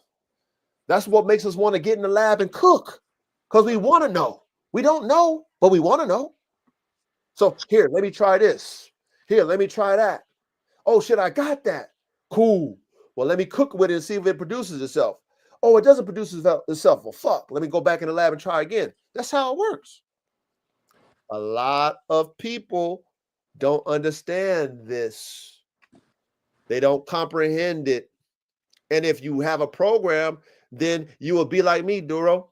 See, you would have your pedigrees and shit and all these different binders and shit, and you'd be studying them motherfuckers, right? And then you'll have your money and your opportunity and your time to buy dogs, right, from these pedigrees, and then you start cooking and you wonder why you ain't cooking. Why am I not getting that shit? I mean, I feel like that's.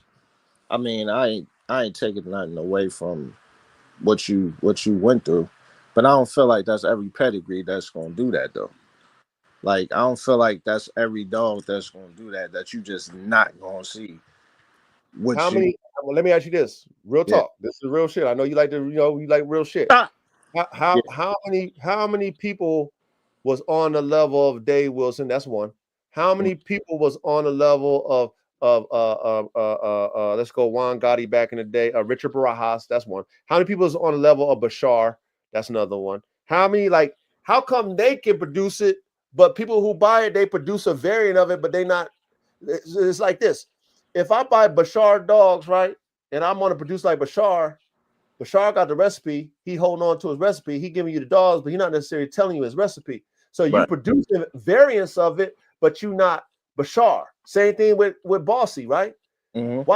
Why Cat producing her shit next level all the time? You might have a Bossy dog, because I've had Bossy dogs. Prophet was a Bossy dog. His grandmother was that fucking famous bitch Victoria's Secret. Okay. Okay. So I had that. Okay. Now I wasn't cooking like Bossy, but I had the genetics. Okay. Why I didn't produce a variant of fucking Prophet. I bred with him, but I didn't produce a variant of him. But What I mean by that is, why did I produce something very, very similar to him in size and build? Well, the reason why is because the formula that's behind those dogs, behind Prophet, ain't the real formula. Okay? I guarantee you there was a Rottweiler bred into that motherfucking formula that produced Prophet. But I guarantee you that that's not in their pedigree. What you take Prophet to? I took him to a pit bully. Then I also took him to Goat Sister, which is you know how big Goat is, right? Yeah, I remember Goat. Yeah. Okay, so I took him to his sister, which is another big bitch. So I should have been getting big dogs off of that with that vigor, right? I didn't get really big dogs. I didn't get really big dogs. So I'm like, what the fuck? How does that work? I spent all this money on Prophet. He's supposed to have this top tier DNA. I got the paperwork. I got fucking Goat's sister. She got top tier DNA according to the paperwork. Both this shit is bogus. It's both bogus. Because I know a couple kennels that I know that got Bossy blood that they producing champions. They producing that same type of dog. Okay, how many of those are there versus how many are versus how many aren't? That's what I'm talking about. How many are versus how many aren't? There's very few people that's on the level that's, let's say, franchised out or got that level of blood. Okay, so let's go even deeper. Shout out to Raul with QBNK, right? He's been trying to produce these XLs for the longest time. His shit is what, clean and correct, right? That's his whole model, right? But he ain't produced no freaks yet. So now he going back to the drawing board so he can create those freaks. Now, what he claims is, and this is, like I said, this is me as in the audience, right? Because I've been cooking too, like him. He claims is that he don't want to fuck with the gene pool of the XL because there's too much mastiffs in it. Isn't that what he claimed? Yeah. Now, what he experienced is what I experienced. He bought them dogs. He breeds them. He's not getting what he thought.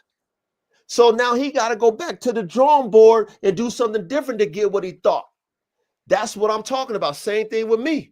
Remember I was telling y'all back in the day when I was going to do my fucking rodeo bull? Yes. Okay. Now, I was going to have to make a whole different recipe to get that. The bully game didn't have that.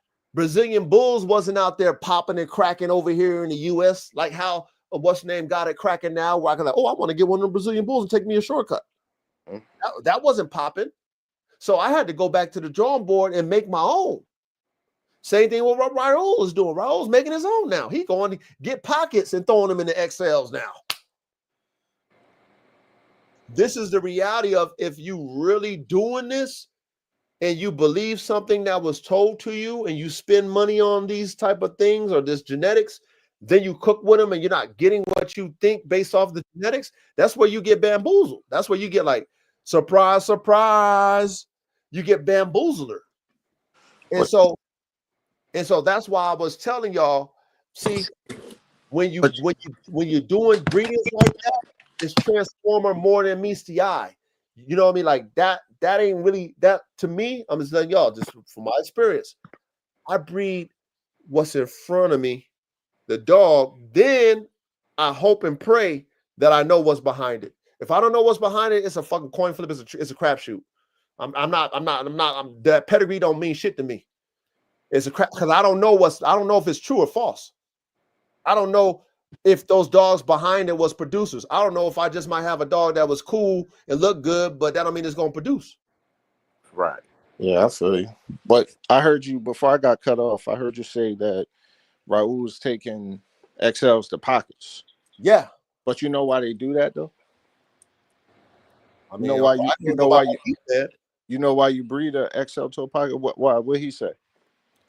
He said he's taking it to a pocket because he wants that structure and that body build. He wants that shit into his XLs because he don't want to do the Mastiff route. That's what he said. But you know how long that's going to take? I'm trying to make. You know how long that's going to take? But this is the thing. The pockets have. So what happens is when you take an XL to a pocket, you get a standard.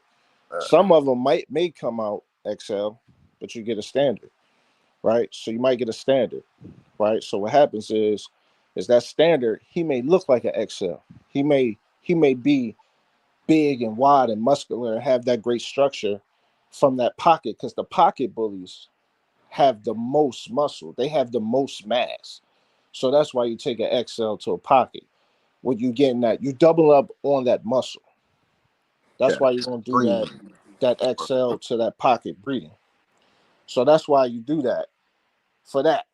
Right. I see. Look, when back in the day, you know, when he was downplaying Aria and them Brazilian, whatever they called them, Brazilian pit monsters, she was downplaying him, hating on them and shit, earlier bird. I was telling myself as a breeder, right? If I was in the bullies and shit, I'm like, yo, I'm fucking with Aria because they already fucking did it. They already did it. They did it. Yeah. Why do I need to go and fuck with me a damn pocket when I can go fuck with Aria and them? They already got the sauce. Right. See what I'm saying? So they didn't do that fucking, oh, I'm gonna take a, you know, because I get where he's coming from. That's what I'm not disrespecting Raul. This is us just talking because we dog men. So I'm talking lab shit. If I'm in the lab, I'm not gonna go and get me a low ass bully that even though they already see with the bullies and shit, they already was mixing that shit. That's what they got their pocket, they did their mixes. That's cool. They got their standard, they got their look. That's cool. I like that. He likes the look. That's cool. I get it. But if I don't want to go and do all that fucking hard work to try to build my shit up and do all that shit, then the years is going to take to get that XL to look like them pit monsters, I'm going to holler. I'm calling Aria up. Hey, Aria, I know the formula with these bullies. I ain't naive. I know they mixing dogs. What did y'all cook these dogs up with? Okay, American Bulldog, whatever mass, whatever y'all. Okay, whatever. Cool. I need to buy that to put in my shit. Okay. So that 305 dog that he was real happy about back in the day that he bought. Okay. I would have took that 305 dog to one of them fucking bully Brazilian pit monsters. I would have been right there. I would have been right there in the building. Now he's gonna get him one though, but that's what I would have did off the top. Because like I said, if you really doing this type shit, Duro, you know what it takes. You cook in the lab. You know that, you know what? I took Profit to Little Tiny for my pit bullies. Right. I only had 2 puppies. One barely came out. I really needed to do a C-section. But I was able to pull the puppy out. It was a big-ass male, but it didn't live, right? Then I got the female out that bitch, which happens to be black, was a black mama. Okay? Right. So black mama is a version of Prophet, but like a pocket. She's big, thick like Prophet, big old head, but she's like, you know, tiny. You know, as far as the pit bull type. Yeah. Now, I did that because I wanted something like that. I wanted a pit bull motor in that thick ass body. That's why I did it genetically. But then when I bred them, when I bred goat to her, I got all kind of variants. I got all kind of variations. That's none of that shit came out the way I thought. I told y'all that breeding, none of it came out the way I thought it was gonna come out. And the reason why is because I knew what was behind Tiny, but I don't necessarily know what was behind $10,000 goat and $10,000 Profit. Why am I getting all these different type of ranges if these dogs was bred the way that pedigree say? Because when I looked at that top dog pedigree with that bossy shit in there and that top dog shit in there, I look at all that shit, XL, big ass XL, big ass, something of shit, 3, 4, 5 of big ass dogs. Why am I getting these fucking rangy ass dogs? Bullshit. What the fuck? Them Prophet and Goat should have overrode Tiny's genetics. Hell yeah. But I'm getting all kind of shit, smaller, you know. Bigger. I'm getting all kind of just weird shit.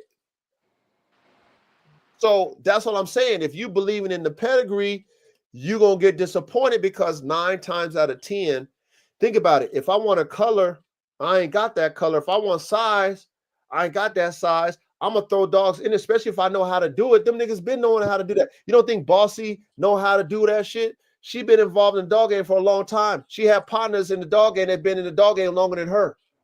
So you saying everybody papers is paper, huh? Bro, I guarantee you 90% of those papers, Duro, them dogs in the pedigree ain't the real dogs. You know why? Because how you gonna get better dogs with the same shit? It don't work that way. It does not work that way. And now they're not gonna tell you if they want bigger bone, they're gonna throw that Mastiff dog up in there. That Mastiff. How you gonna get bigger? How these dogs gonna evolve just breeding these same bullies? It don't work that way. When you try it, then you let me know if you can do it. No dog man, no dog woman is gonna be the same type of dogs, same family type dogs, and get better shit. It don't work that way. It doesn't work that way. You gotta add something in that recipe that's gonna make your shit better. If your family of dogs only have these type of genetics and your partner got those type of genetics and you hook them up together and you get a little bit of vigor, you're gonna get a little bit better dog. The freaks that we see today, they're not bred the way them papers say that shit is bred. The freaks, they're not bred like that. It just is what it is. Now, if you want something that looks similar and shit, you want to follow that similar type shit, but that's cool, get it. But at the same time, when you do that and you wonder why this breeder keep getting better shit, but my shit, I'm following what the breeder said. My shit is kind of it's never on the level as the breeder. Well, maybe you don't know what that breeder knows. And the breeder wants you to be stuck. Well, the breeder ain't gonna tell you his sauce so you can outproduce him. You think Bashar wants you to outproduce him? Hell no. Why would I tell you my formula? Right. I want you to buy shit from me. I don't want you to outproduce me and then lower my prices and shit. Like, hey, I can produce better than Bashar with his own blood and shit, and I'm charging half the price. They're gonna fuck with you. But nobody's outproducing Bashar. Nobody's outproducing Bossy.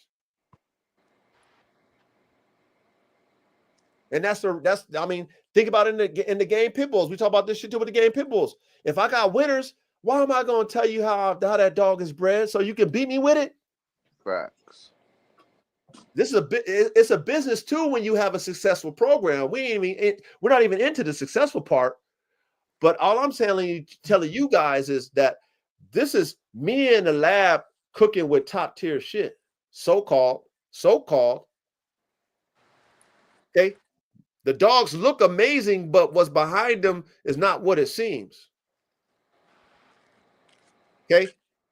That's the reality that I'm dealing with in the lab. See, when y'all get y'all genetics and y'all start experimenting with them and y'all start doing y'all notes with them and y'all start looking at dogs behind and you like wonder why they're not coming out, then you'll start to question these things like I did. Then you start listening to other dog men and dog women who are part of certain breeders that you used to worship or used to believe in, and they start telling on them. They start snitching on them, saying, hey, that dog wasn't bred that way. Hey, they was mixing this and that. You know how many people snitched on Dave Wilson that was in his fucking original Razor's Edge camp? How bad. Come on, man. So that's why I'm saying to y'all. That's why I want you guys to understand. See, if we're going to do this, we're going to do the shit the right way. We're going to do it from scratch. We're going to respect the dogs that's in front of us. We're going to do the research on what's behind it, make a hypothesis, an educated guess on what genetic characteristics we're going to get in the future from an offspring. We're going to keep each piece so we can build and test, not just hypothesize in our mind, but actually see the results of the hypothesis so that we can draw a conclusion, not look at the pedigree and draw a conclusion. I mean, I'm not doing that. I feel like you're talking to me when you say that, but I'm not doing that. When I say pedigree matters, that's my personal opinion. Pedigree matters to me. And I'm not looking to cook my dogs up to follow what somebody else has done. It's been done already. That's not what I'm trying to do. So that's not why I say pedigree matters to me.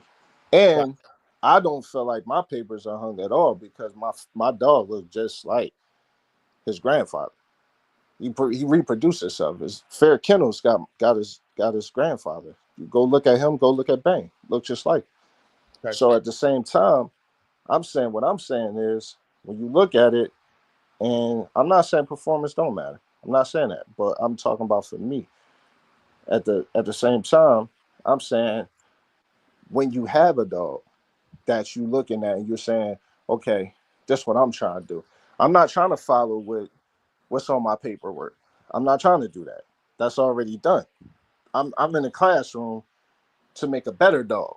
Right. I'm not in the classroom to do what's been done already. Right. But the formula that I learned how different people like yourself or different individuals put things together, it helps me to understand what I want to do. You see what I'm saying? So when I look at Bane and I say, yo, I want to do something with that Sin City blood with Bane, for the simple fact I'm looking at head, I'm looking at body. You know what I'm saying? Marlon and Chris never did nothing together, but me and Rock Solid got the blood. So we talking, we like, yo, okay, well, what you think we gonna do? What you think we gonna cook up like this? But then we got a whole nother thing what we trying to do. We trying to put in that dog to make it better. So like looking at the pedigree is only shows us what's been done already. And we able to see that. Now, I'm not saying that you're wrong.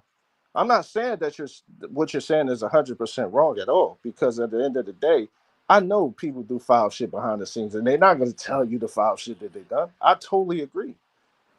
But what fucking dog don't have some bullshit? What fucking dog is 100% when someone says it is? Like, you know what I'm saying? Like, I seen Rock Solid post his embark. His American Bully got 1% massive. You know what I'm saying? Like, that's what happens. You know what I'm saying? So I'm not trying to do that, coach. That's when I'm talking about pedigrees, I'm not talking about to follow what they've been doing or thinking I'm going to produce what they produced already. That's not what Right. I'm trying to do. Not Okay. at all. Okay. I understand. You know, I think we all on the same page. And that's pretty much what, like I said, I was giving y'all my experience because I'm thinking that behind the dogs was what's really produced, let's say, GOAT, right? And that being that GOAT is forward those genetics, I should be able to see a variant of GOAT if I put them in, which I, you know, depending on which dogs. See, this is another thing too that you guys will learn when y'all in the lab. Like certain dogs mix well with certain dogs. Certain dogs don't mix well with certain dogs too. Absolutely. So you'll learn that in the lab. You know what I'm saying? So, yeah, all I'm saying to you guys as far as pedigree, now it does matter. We talked about this before. Like it does matter if you want to know your family tree, or it does matter if you know those genetic attributes. If each one of those dogs has stats that you can follow, and then when you have your offspring, you can see if those stats play in your offspring, then that's where it's valuable for me as someone who cooks dogs. Right. So for me, that's the value. But as far as a formula in dogs, because we know that there's probably lies in there, that's a faulty formula. That's all I'm saying. No, If you why would you even want to follow that formula anyway? A lot of people do. Really? Yeah. Okay. You know, like I said, I was following the formula, you know, to be Get 1,000. that top dollar. They're trying to get that same bag that you paid. You paid that bag. Yeah, if I wanted the bone, right? Let's say I bought GOAT, right, for that bone, that neck and shit, because I wanted to make pit bullies. So if I wanted to see that bone in that neck, and I was believing in what was behind them, and that breeder told me, yeah, you guaranteed to get that bone in that neck, right? You guaranteed to get them rears. All right, cool. I breed into a dog so I can see, it's not going to be the same, but I want to see a variant of, let's say that, and I'm not seeing it. Then I'm like, what the fuck? Well, maybe goat might have been the only one out the litter that had that bone in that neck. Or maybe there was only two. Maybe there's only two out of that litter that had that bone in that neck. See, Right. the breeder ain't gonna tell me that because he want my 10 bands. Right. He just gonna tell me what I want to hear because he knows that I'm an aspiring breeder and I'm gonna pay 10 bands because I know I'm gonna get it back. Hopefully, Right. a consumer, a pet home ain't gonna pay $10,000 for that, so he got to sell me on what I want. Yep. Now I cook with that shit, and then I'm not getting it. I'm like, damn it, man, what the fuck? I already spent the 10 bands. What's he gonna do? Give me my money back? No. He's gonna say, hey, that's the cost of doing breeding, man. I'm not even guaranteed the shit, man. You know what I mean? But that's not what you sold me on. Right. Right. And that's what they do with these pedigrees. When they say 5 times, 3 times, all these times. So they're telling you that's so concentrated that you guaranteed to get it. That's not true. That's all I'm saying to y'all when it comes to building our programs is we got to understand that, you know what? You have to deal with what's in front of you, what you understand, what's behind what's in front of you, then make a hypothesis on how you cook in those genetics to get something better. Like what you were saying, Duro, you're not cooking to get the same. You want to cook better. But see, if you want what's in Bane and what's behind to come out to do better, you want to be that what you're reading behind is what it is. Right. That's all. And if you're betting on that, because a lot of times they put a lot of credit towards it, Right. you bet on it and you don't get it, that's where you get disappointed. That's where I'm coming from for you guys. Like, yo, I've got all this shit. I just spent top tier money for top tier genetics. I got it. I can show y'all it. You know what I'm saying? But at the same time, I didn't produce that variant, and I was very disappointed in it. But I had to learn that, like I said, this is not horses. This is fucking dogs. And like you said, 90%, 95% of the dogs' pedigrees out here is fake anyway, because they're not doing DNA testings before they fucking putting the dogs on the pedigree. Right. So I can paper hang it. I can do whatever. It is what it is. You would never know, and that's fine. But if we're cooking dogs, and if that's in our lab notes is the pedigree, that's where it can get kind of sketchy. That's all I'm saying. Now, if you got good pedigree, you can follow it. Salute to you. Follow that shit. It makes sense. Do what you do. But if you cook in like how we talking about, see, we're using our common sense. We're not letting the pedigrees dictate our cook-ups. And obviously that's what you're saying, Duro. You're not letting the pedigree dictate your cook-up. You try to cook up better. But you still see what's behind your dogs in Bane. I understand that 1,000%. But you one of the few. Okay? Well, I was speaking for me when I said pedigrees matter. I was just saying why I felt that way, not why some other people follow pedigrees. I didn't know people was trying to cook up what was in the pedigree. I didn't know that. Yeah, no doubt. But see, that's why we the supercomputer. Word. That's why we on here talking, because a lot of people don't even have these type of conversations, Duro. Right. Where they might be thinking that's how they cook dogs up. They might be thinking, this is how you do it. This is how, but at the same time, it's like we trying to get y'all on a level to where y'all thinking before y'all even start your program first. Right. Facts. We want you to think about these things now. Okay. Don't get caught up in the hype of this dog shit, because there's a lot of hype in this shit. It's a lot of fluff. Okay. When you're building your program, it takes top tier genetics. That means you need to study your dogs before you buy them. Right. You need to see genetic attributes.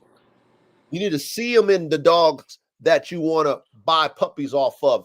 Look at the dog, see the genetic attributes off that dog, put your whole butt on that dog. If it works out, cool. If it doesn't, okay, well, shit, go back to the drawing board. Nobody's 100% in this game when it's cooking. The closest you're going to get to better is doing an outcross. So make sure your first breeding, if you cooking up, your first shit, like how you doing, Duro, like how I've done in my shit, whoever else out here, make sure you do an outcross so you can get better than. It might not be your perfect dog, but it should hopefully be better than what you started with. Right. And start like that. Don't go out the gate inbreeding shit. Don't go out the gate with the line breeding shit. Go start with a fucking dope app, but make sure your outcross makes sense. Don't freestyle this outcross shit. Right. And then with your lab notes, if you guys keep all the puppies when you building the shit and you let them grow up, now you get to see if your lab notes made sense or not. Your puppies that you pick at 8 weeks, even though it might be the dopest fucking active puppy, might be the biggest puppy, we already know this shit might not be the best motherfucking puppy, or excuse me, the full-grown dog at the end of the shit.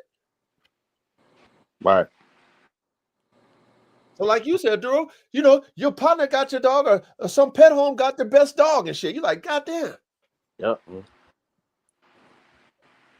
Well, you're not really, yeah, you're not really building you a program if you're getting rid of all your fucking genetics. Yep. That is your program you getting rid of. Shit. Right. Yeah. Then that's the thing. But it's like my man Show said right here. He said when selling bullies, people do not care about papers. As long as the parents look good and you can take good pictures, your puss will sell the average family. Your puss will sell the average family dog. But this is the thing, right? When you think about that, the average family don't even know about papers. Nope. They don't care about that. It's breeders or people that have interest in buying the dog from you that want to breed it.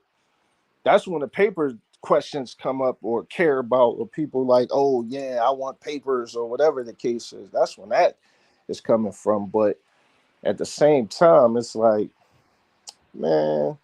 But then there's still those people that still get the dog that don't know about the papers, that still breed the dog, and then when they get ready to sell the dog, the person buying the dog's like, "Yo, you got papers?" Yeah, it's like, that too. That's for sales. Like, huh? Yep. Papers. Yep. That's for sales. Dumbfounded. Like, that's a sales pitch at the end of the day. It's great for sales. You know, okay, papers, like I said, we're not going to discredit them altogether, but at the same time, if the paperwork is legit and is a true formula for the breeder, then it's valuable. Okay? If it's just papers to say your dog is papered and here's all the dogs that you don't have no clue about, it's just a piece of paper. That's all. That's what I'm saying. Like, it's just because you don't even comprehend. You never knew those dogs, never seen those dogs. This is a whole bunch of family tree branches, and you have no clue what they are. But if you're a breeder and they're bred a certain type of way, and let's say you were a fan of those family of dogs, and you really, like respected that breeder, and that breeder's well known and stuff like that. Okay, cool. That's fine. That's great. But I guarantee you this.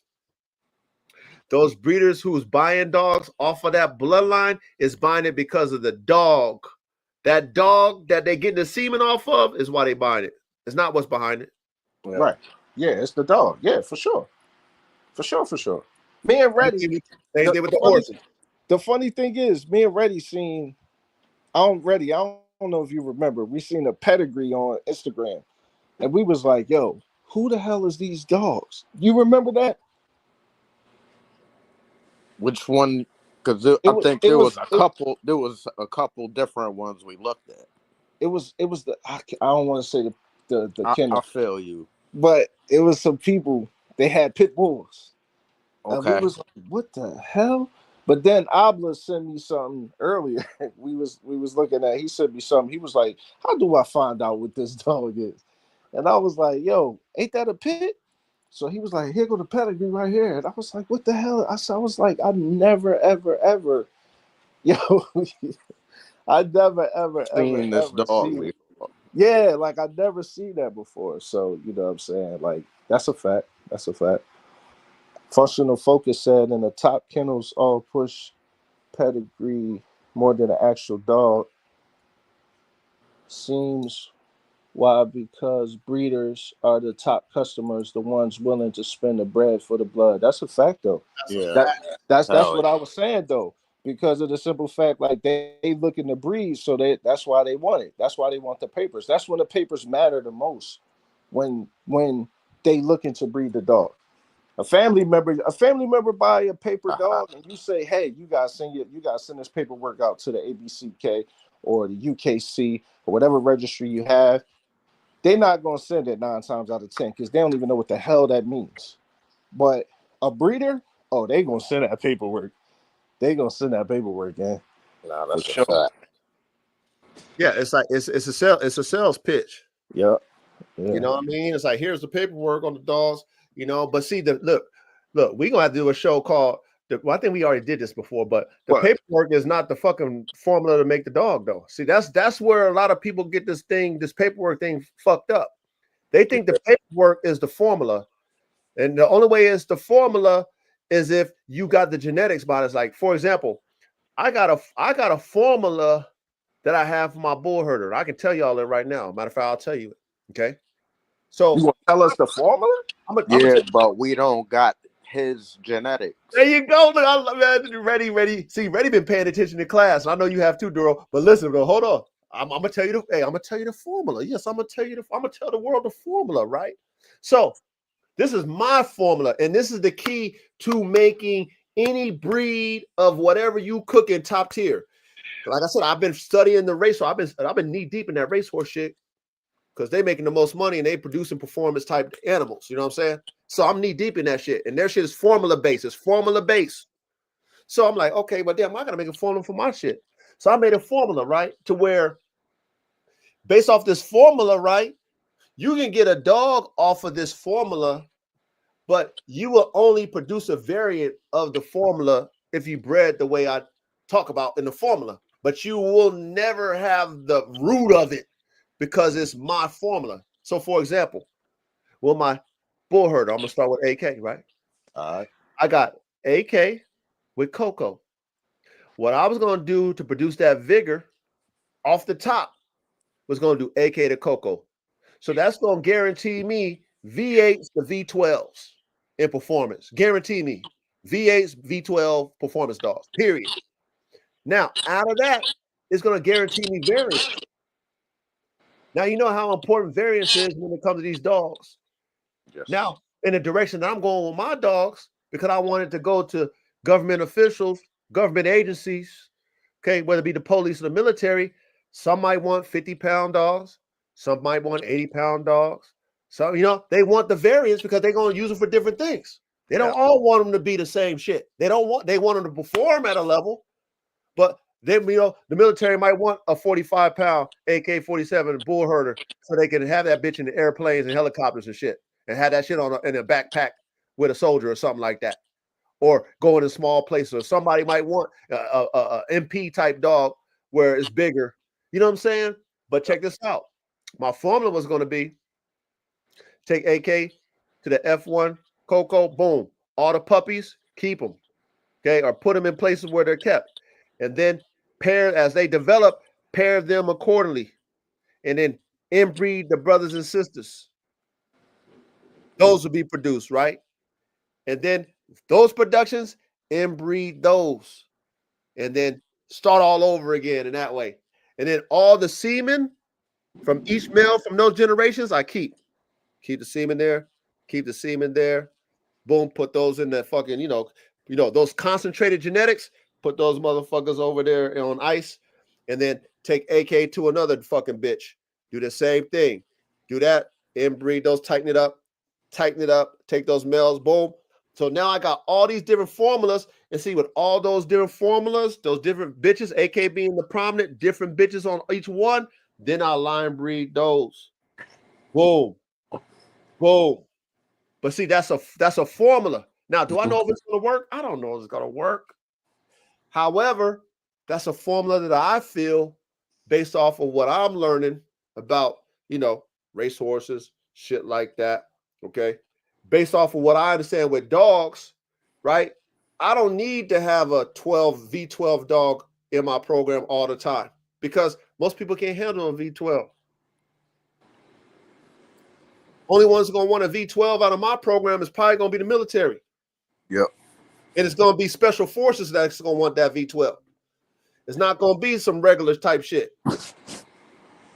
But like you just said, Reddy, I'll tell you my formula. Let's say it works. But if you ain't got my genetic combination, you can copy it. But what genetics you fucking with? Facts. You're going to have some whole other shit. Exactly. It might be better, but you never know. It might even be better. Like you said, you might have some other shit that might even outdo what I did. You know what I'm saying? But the fact of the matter is, I'm willing, as a dog man, to speak about my formula because I believe in my genetic selection. Yeah, and you know how to cook it. And I know how to cook it.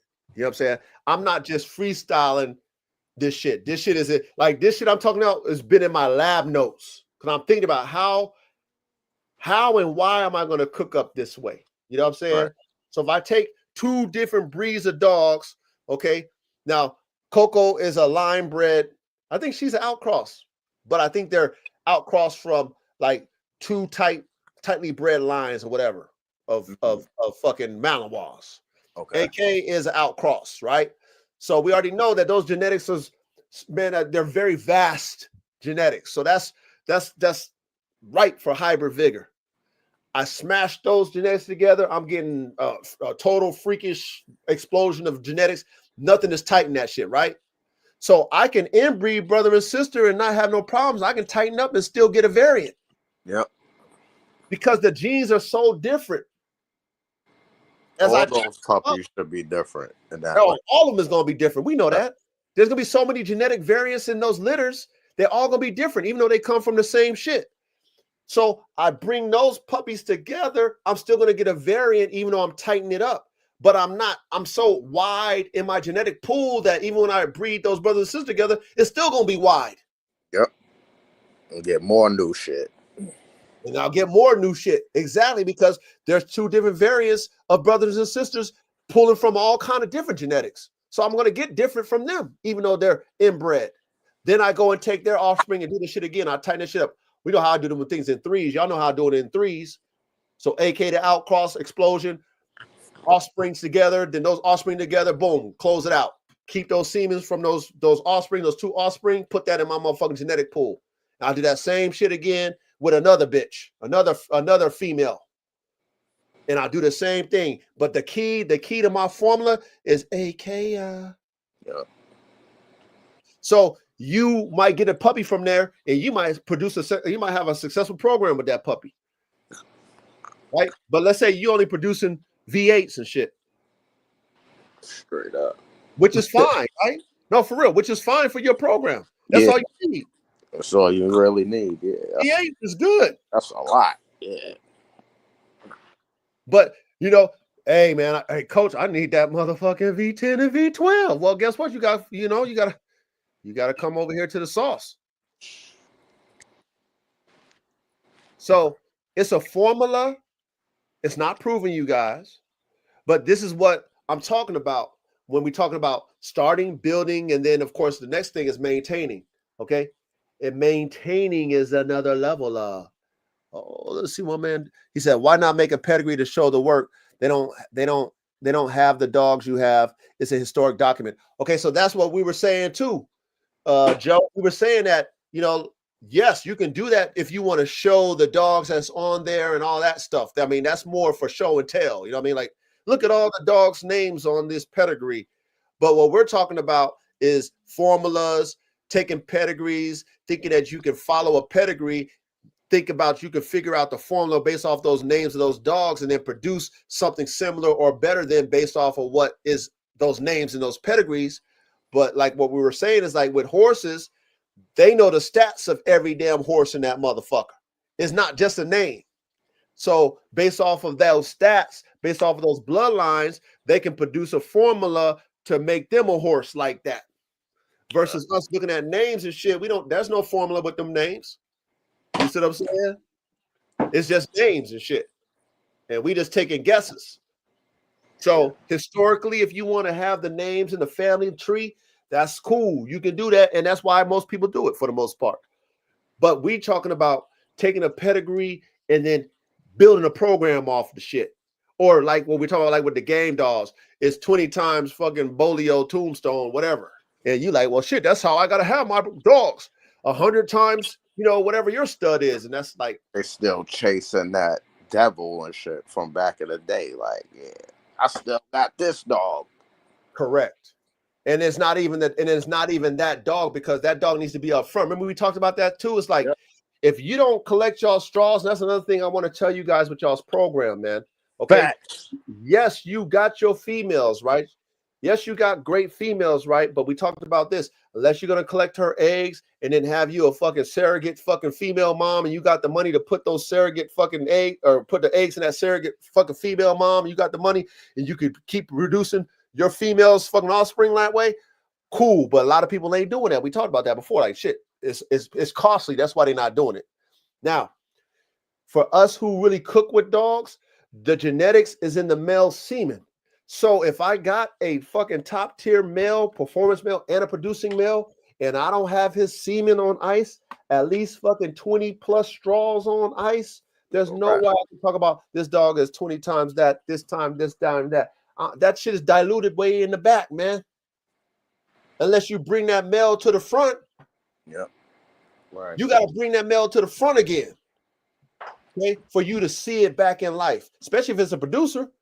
And if us in the lab, we cook and we know that. We know that. That's why we collect the straws. We know that shit. That's why we might have a stud on our yard and keep breeding his ass. Because we know his ass is going to be in the front of everything I put him to. Any bitch I put him to, he going to be in the front of that bitch. Mm-hmm.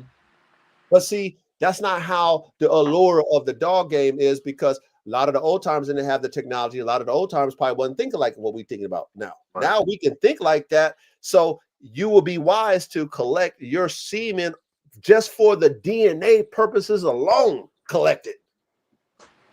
Yep. Because then and then on the back end have it, because if something happened to your male. Facts. That's the main thing. What if something happens to your male? Your male dies, gets sick, or get whatever. You always got him. He's still alive in your lab. Mm-hmm. This is so important. A lot of people don't even, I mean, man, how many shows talk about fucking having your straws on deck? I don't really hear that too often. I don't hear it at all. Basically, really. I mean, really, it really just us that say that though. Yeah.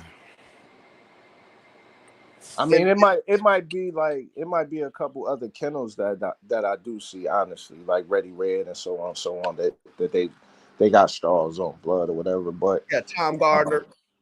Yeah.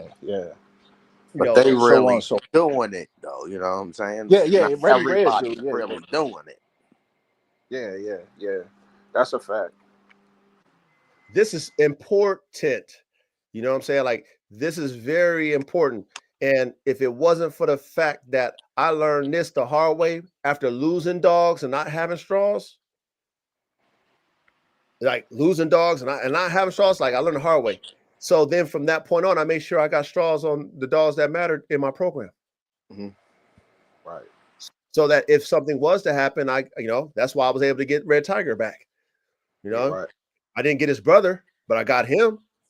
So that's something that us as dogmen who are building our programs, you need to, hopefully that's what you're going to do, Duro. Hopefully you better do it. You need to do that if you haven't. Whoever got a dog that like. No, I'm waiting until he's 2 years old.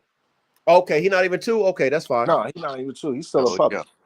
Okay, then you good to go. Yeah, definitely. But make sure you collect them, man. I know you're gonna do it, but make sure you collect y'all's dogs and have them semens on ice, because that is always going to be something that you could always use, especially when you experiment like us. Let's say we get off the path of the vision, because now we try different shit and it goes somewhere else. Mm-hmm. You can always bring it back. Right. Yep. You know what I mean? It's like the reset button. And then if it's too sloppy and too crazy, but at the same time, we believe in the vigor. So if you done added so much different shit, or maybe you inbred that shit in the hole or whatever, right? I would honestly, if I inbred my shit too tight and it's not looking the way I want, I'll go and throw an outcross in there before I throw, let's say, Bane back in there, or before I throw AK back up in there. Okay, I got you. But tell me why though. Because I want to clean it up with the Vic. Yeah. Okay. All right. Because once it's too tight, you know what I mean? Your genetic code is not sparking. You know, with that genetic code, we want that spark. Mm-hmm. If it's too tight, we start to see failures in that spark. We start to see stuff that we don't like, thin in bone or Goofy. drive, you know, whatever we see in that we don't like. Like, oh, I don't like the way the drive is on the dogs now. Or now the dog's getting kind of one track minded and shit. Like we start to see this shit. So we need that spark that vigor is going to bring to it. And if we know that, let's say that's an AK offspring, whether it be great, AKA, you know, AK offspring, it's time for me to throw something else in there for that explosion and then throw AK back in. Yeah. Okay. That's game right there. Okay. Yeah. Okay. Because the key for us is that we want to correct. And if we know that, let's say Bane or AK or whoever else or whatever dog y'all got that's like can produce itself, if we know whatever we throw that semen in is going to produce it, then we're not worried about AK. We worried about correcting that, whatever that's fucking faulty shit that we done fucking ran ourselves into a corner. Yep. And then we throw that motherfucking AK up in that motherfucking explosion. Then we get vigor with that too. Yep. Right. That makes sense. Yep. And then now we hit the reset. Now we go back to the sauce. Now we go back to the formula.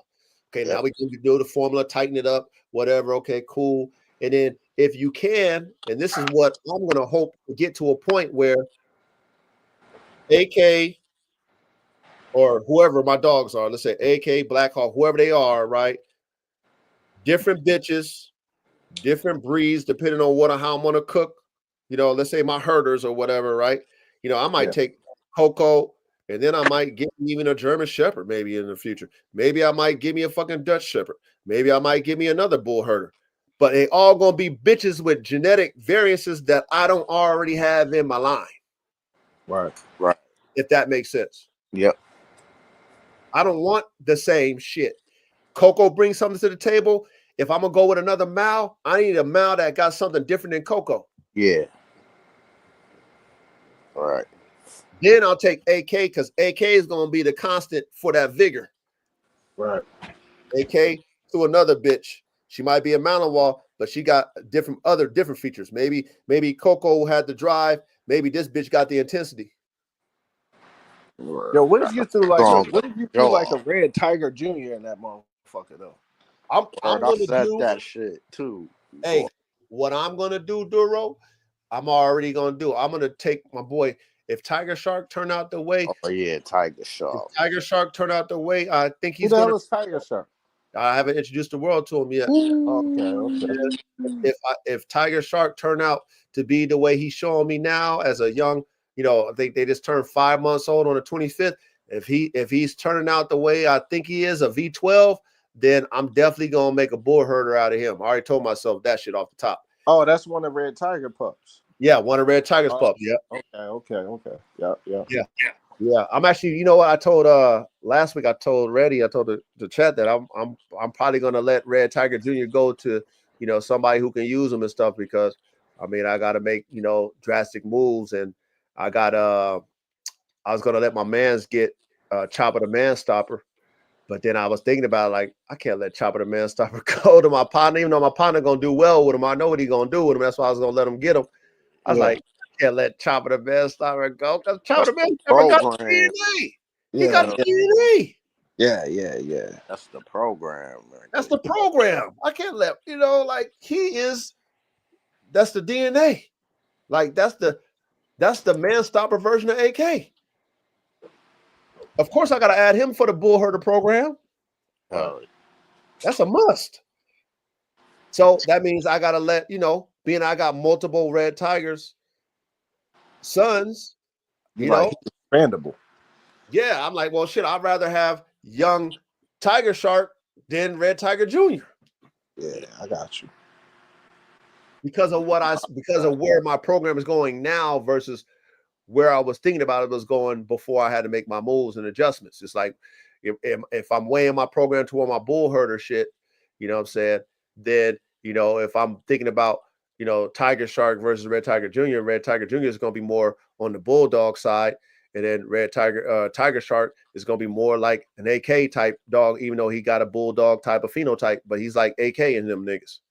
Yeah, that makes sense. Okay. Yeah, so that's the reason why I'm thinking about that. You know what I mean? But this is all lab notes type shit. You know what I mean? This is all the notes. You know, the dog's got to develop and stuff like that. But, you know, this is what we talk about, building the program. We're in that building stage. So these are genetic pieces that I can see as far as my build out. And now we talking about formulas. This is what we talk about in the build out, the formulas and shit like that. Mm-hmm. You know what I mean? Like, this is very important for us to understand. Let me see. Bando said, what if your main dog is a great dog but can't produce worth the fuck? See, He ain't worth nothing. like, but see, that's what we're talking about. That's and that's the reality of us doing this dog thing, is because you can have a great dog that's working, but that doesn't guarantee that it's a producer. And that's why we stress. That's why we stress, y'all. If you can keep your litters, and I know Bando, you've been able to do that a few times. If you can keep your litters, but then you got to breed all of them. This is the hard part. This is the time consuming. This is the money shit. Like we talk about the maintaining shit. Like you said, Duro, having the money and the resources to maintain. Yeah, that's key. Yep. This is all that's wrapped in having a program. You have to think about this. Just because your dog is performing the greatest and does all these things, and you know, is that V12 or V10, whatever you want, is a balanced dog, whatever you want, doesn't mean that those genetics are going to pass in a favorable way to either be the same or better. That's a fact. We all deal with this. The top tier breeders, the best breeders in the world deal with this shit. Yep. Horses the same way. They all deal with this shit. But that's why when you have a multi-million-dollar, $100 million, billion-dollar program, they got them big ass stables. You see them. If y'all need to study that shit, like I'm to go study racehorse breeding, and you see that shit. They got big ass stables with a whole bunch of horses in it.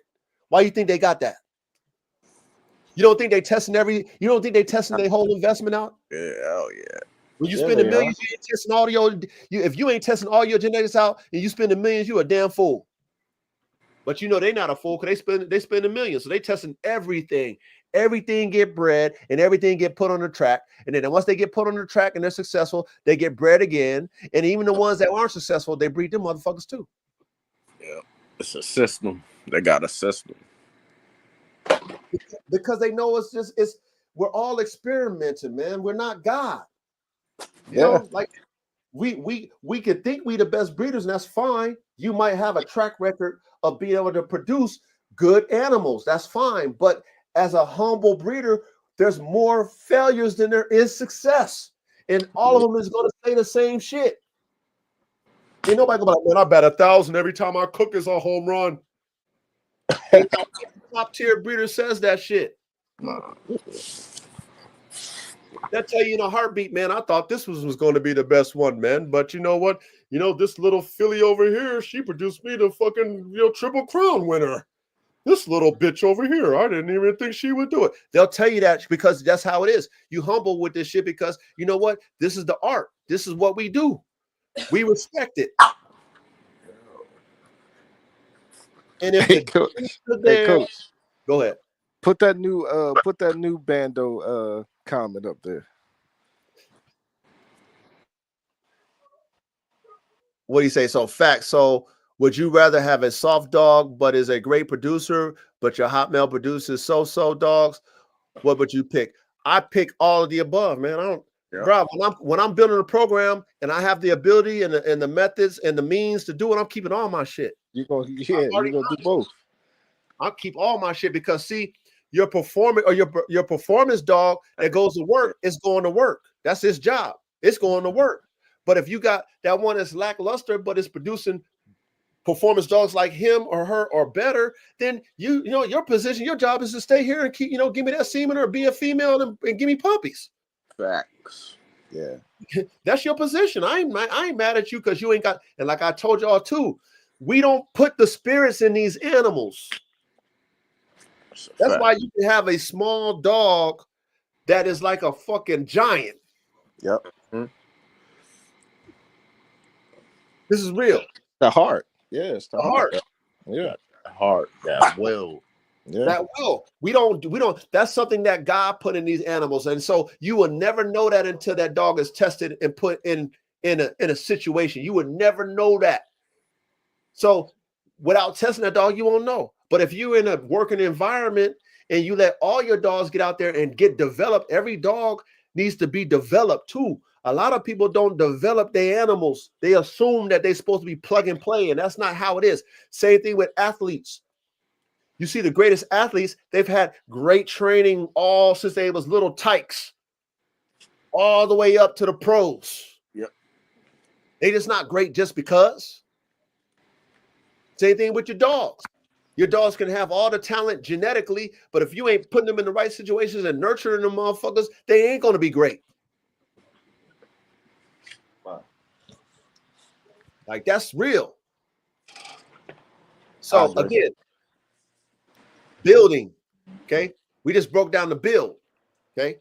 Everything plays, okay? Think about all of your genetics. Think about all your variants. This is why I love genetic variants so much, okay? I don't want all my litter to come out the same, because if I got top tier genetics on the mom side, and it's so many different genetics that are top tier. I don't want just one kind of genetic top tier. I want all kind of shit. If I want a car that can brake good, I want a good computer system. I want good aerodynamics. I want good handling. I want good suspension. I want fucking good motor. I want good air intake. That's a lot of genetic. That's a lot of, in a dog, that's a lot of genetic characteristics. Right. So I need all that in my genetic profile. I don't need just, oh, this dog got great drive or this dog got great structure. I'm putting them together. No, I want, 20, 30, 40, 50 different genetic characteristics that are all like, different. Wow, I love it. Yeah. Oh, I love all that shit. If I can get half of that, like that's what I'm thinking in the lab. Oh, if I can only get half of that 50, if I get 25 of those 50.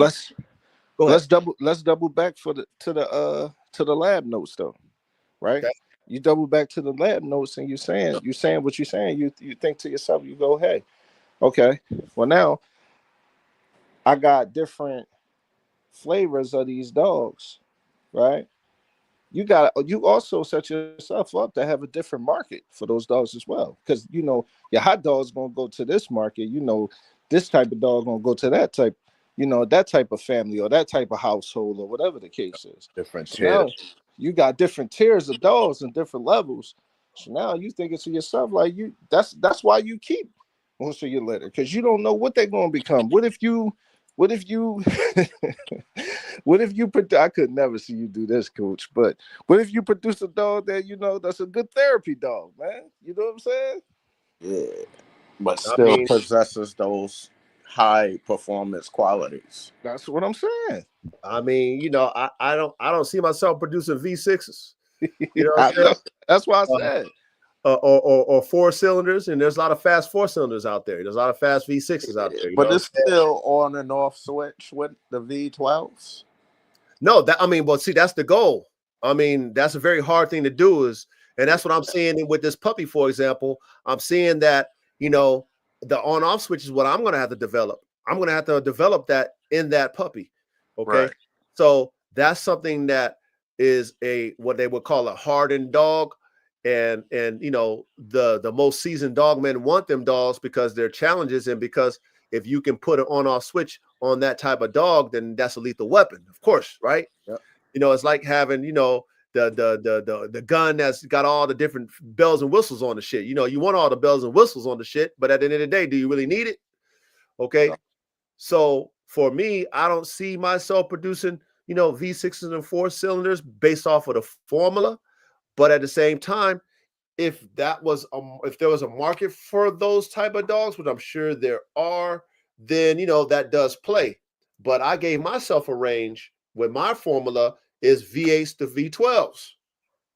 Yeah. Now, V8 is more than enough, but I see my V8s going to the police. Because the police really don't want the dogs to be biting motherfuckers. They don't want no lawsuit. Yeah. But as long as that bite is enough to, as long as that drive is enough to deter and do what it do, that's fine. A V8 is good enough. You know what I mean? You ain't gonna get too, squirrely whirly with them V8s. You know what I mean? Yeah, you can, but a good driver can handle a V8. That's now like basic catch dog. Yeah. Now we're not talking about a V8 we're not talking about a Hellcat with a supercharger now. We're not talking about that. We're just talking about a nice V8, good handling dog. It's all good. It is what it is, right? But V10s, them dogs that's 10s, 10 motor, 10 everything, 10 intensity. Yeah. V12s, the ones that's over and beyond. I mean, damn it, man. Jean-Claude Van Damme, that's a whole nother level. Yeah. Like, that's a whole nother level. But see, that's the formula that you got to be drawing up. You got to understand how to do that, like how they make racehorses. They have formulas to produce those vigor. They want vigor. They take the best of the best bloodlines based off of the stats, and they cross them. They do some inbreeding too, but the majority of the winners, the best fucking horses, are out crosses for a reason. Because they want that vigor. They want better. If they've got millions of dollars in the program, your goal is not to produce the same. You want to produce better. Yep. Because you got the money and the resources to do it. So why would you not be reaching for that? If I got the money, I can buy any horse I want. I can go all over the world, research shit, study shit. I'm looking for the best of the best because my wallet say I can do it, and I'm going to get it. And then not only that, I'm going to experiment because I know it's not guaranteed. And I'm going to keep all them horses, and I'm going to test them all out, and I'm going to breed them all. Shit, I might go out the box and get a zebra. Them shits gotta run fast. From lion shit. Oh, man. I need that. Funny. That's man, hilarious. what you smoking tonight, Reddy? What you smoking tonight, man? You got moon rock over there, man. Hey, that's hilarious. But no, for real, like for real. Oh shit. Like like we gotta think like this, okay? So now back to what you were saying, girl, the maintaining part of this shit now. Okay. Now you gotta make sure you have the facility. You gotta have the ability to train them, right? Yep. You gotta be able to take care of them medically. You gotta be able to put them in a certain level of keep or certain level of conditioning, right? And then you also have to be able to, I guess, at the long, like the overall thing to maintain is do what you like, what your program is. Does it have any longevity in it? Now, that means that what you produce, is it something that is going to progress? Okay, dogs wise, and then where are you going to put these dogs? Right. Because now your program needs to go somewhere. Once you build it, it needs to go somewhere because those dogs need to work. Yeah, the job, they're gonna need placement. Yes, they need to be put somewhere. All that hard work, all that money you put into your program, it needs to be put somewhere where they can be of use and they can show their performance. And to be successful at it, you got to make sure you showcase your dogs to show the world that they are performance working dogs. You got to be able to showcase them. You got to be able to put them in the right people's hands that are going to use your dogs and showcase them. Yeah, right. Showcase their talents. Yeah. Yeah. And then once you have that established, then we can say it's a success. Okay. Yep. It's a success when you build it and maintain it. And then it's a success if you're able to put them in the right people's hands that are going to use those dogs for what you built them for. No, that's a fact. And that is how we and all of you have to think about your program from here on out. If you're not thinking the way we've talked about from the start, to the build, to the maintain, to the success, then you know, shit, your shit is just a fucking, you're just in a, it's like a hobby with no direction. Yeah. And I'm saying that, respectfully. Yeah. It's a hobby with no direction. If that's how you want your program, that's fine. That's cool. You know what I mean? Everybody, it's levels to the shit. I know. What they call that kennel blindness stuff when it gets like that? You don't know what the hell to do. I don't know if it's really kennel blind. I just think that most people don't really understand what we're talking about. Like people take words and they just use it. Oh, I got a program and shit. Okay, well, what is that? What is your program? What does it consist of? Oh, I got 2 dogs. I'm going to breed it, and then I'm going to sell puppies. Okay, that's a program to you guys. Okay, that's fine. That's your definition. That's fine. But in reality, that's not really a program. A program is like a football program. It's like a sports franchise. It's like, it's a program. Yeah. It's a lot to it. It's so many intricate parts. Different parts to it. Yeah. Yep. A lot of people have accidental breedings and be like, yeah, that's my program. Damn it, man. Get the fuck out of here with that shit. Damn it. Wowzers. Oh man. But real talk, he talking the truth. Some people got accidental shit called their program. Okay, that's okay. Your prerogative is shit on your Bobby Brown if that's how you operate. But for those of us who's really doing this and that really got a program, I mean, we're gonna tell you that you gotta go back to the drawing board because that's not no program. There's no longevity in that random shit. Hell no. Yeah, because the random shit has no longevity at all. No. And then what do you think about the people who I don't think it's the pound. Well, actually some of the pounds out here don't spay or neuter the dogs. So what do you think about people that go to those places and get dogs and then breed them? Bro. I personally don't qualify that as I don't qualify that as a top tier program build. I don't that to me is random. It's a random tandem. Maybe you bump your head on some shit, maybe you don't. That's not somebody who really got, that's like, you already know how I'm thinking. No, they selling them dogs too now. Yeah, they sell them. You know what I'm talking about already. Yeah, they sell them. I just there's no research in it. You get it from the shelter, and you don't know where that dog come from and shit. The shelter ain't giving you no background behind that dog. Not at all. So how can that be really beneficial to your program? You truly freestyling it and believe in the shelter off what a shelter says versus like I said, I think of my shit like Formula One. Like if I'm dealing with the best shit, I need to go talk to the best. Period. If I'm getting a replica off at the flea market, how am I thinking my shit gonna be the best when I got it from the flea market? Yeah. That don't make no sense to me. I gotta go to the source. If I really want and then when you're dealing with dog genetics, you have to believe in your source. Mm-hmm. Because you betting your whole program on the genetics. Yeah, but go ahead. I think the people that's just trying to breed just to breed, I don't think they're thinking that far into genetics and thinking that far into longevity. You know what I mean? Yeah, they don't have a program then, Duro. They just breeding some shit. You know what I'm saying? Like we talking about a program. We're not talking about a dog breeder. We talking about a program and shit. No, I'm saying, but those people will call they stuff a breeder. A program. But that's what I'm saying. That there's a difference. You just breeding dogs, so we can call you a dog breeder. You don't got a program. You just a dog breeder. You bring 2 dogs together and you got puppies. A program is you building something. Like you building a line of animals. Right. Like you're building an animal, and then from that animal, you're creating a line, which will be your program.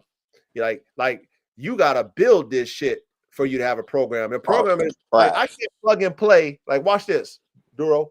I can't take Buff Dog's recipe and call it my program. Right. I didn't build Buff Dog shit. They did. Yep. If I didn't take their DNA and cook it up my way, and I took 2 dogs from Buff Dogs and bred them bred it how they been breeding that shit and said, these are Formula One bulldogs. You know what I mean? I'm capping. I didn't create that shit. That's they shit. Yep. As soon as I alter they shit with my shit, it's no longer they shit. Yeah. Right. Okay. But I had direction with it. I took top tier genetics with so-called top tier genetics. Then okay, now we know. Now it's a start of a program. Keyword start. Start. Yeah. Yep. I got a lot more building to do. I got a lot more maintenance to do. Yep. You know, I got a lot more, campaigning to do. And maintain it. And maintain it. Hey, Yeah. I got a lot more placements to do for it to be a successful one. Yep. So this is how I want us to think, which I know we understand this, we comprehend this. This is what I want y'all to think about, chat, when we talking about this. This is what I want people who might be hitting that replay when y'all hear the classroom. Y'all need to be paying attention in class, man. Because if you trying to elevate your program to the heights that I'm trying to do, then there's no cutting corners. There's no skip to my lose. There's no fucking, I got it for cheap. Unless you're able to come up on some of the coach's DNA for the love, then hey, count your blessings. But if that's not how you was able to come up on your shit, then you're gonna have to pay to play, just like I had to do. Right. I had to pay to play. You know what I'm saying? And then not only that, I have to have the talent as someone who knows how to cook dogs, who has a gift to cook dogs, to know which dogs to have in my DNA lab, which dogs to buy, how to mix them together, and cross my fingers and pray to get something. Like, you got to have a gift. You got to be willing to experiment and fail and, get there kinda and then almost, and then, I got one, but I was hoping to get 10. Like, all that shit plays. Right. And I need y'all to understand that. So what you doing, Duro, you know what I mean? That's lovely. That's lovely. What you got planned with Bay, it's a plan of action. But see, Duro, you've been in the classroom. Young Ready, you already know what you want to do once the time has come. When the time is right, you know how to do it. You see what I'm saying?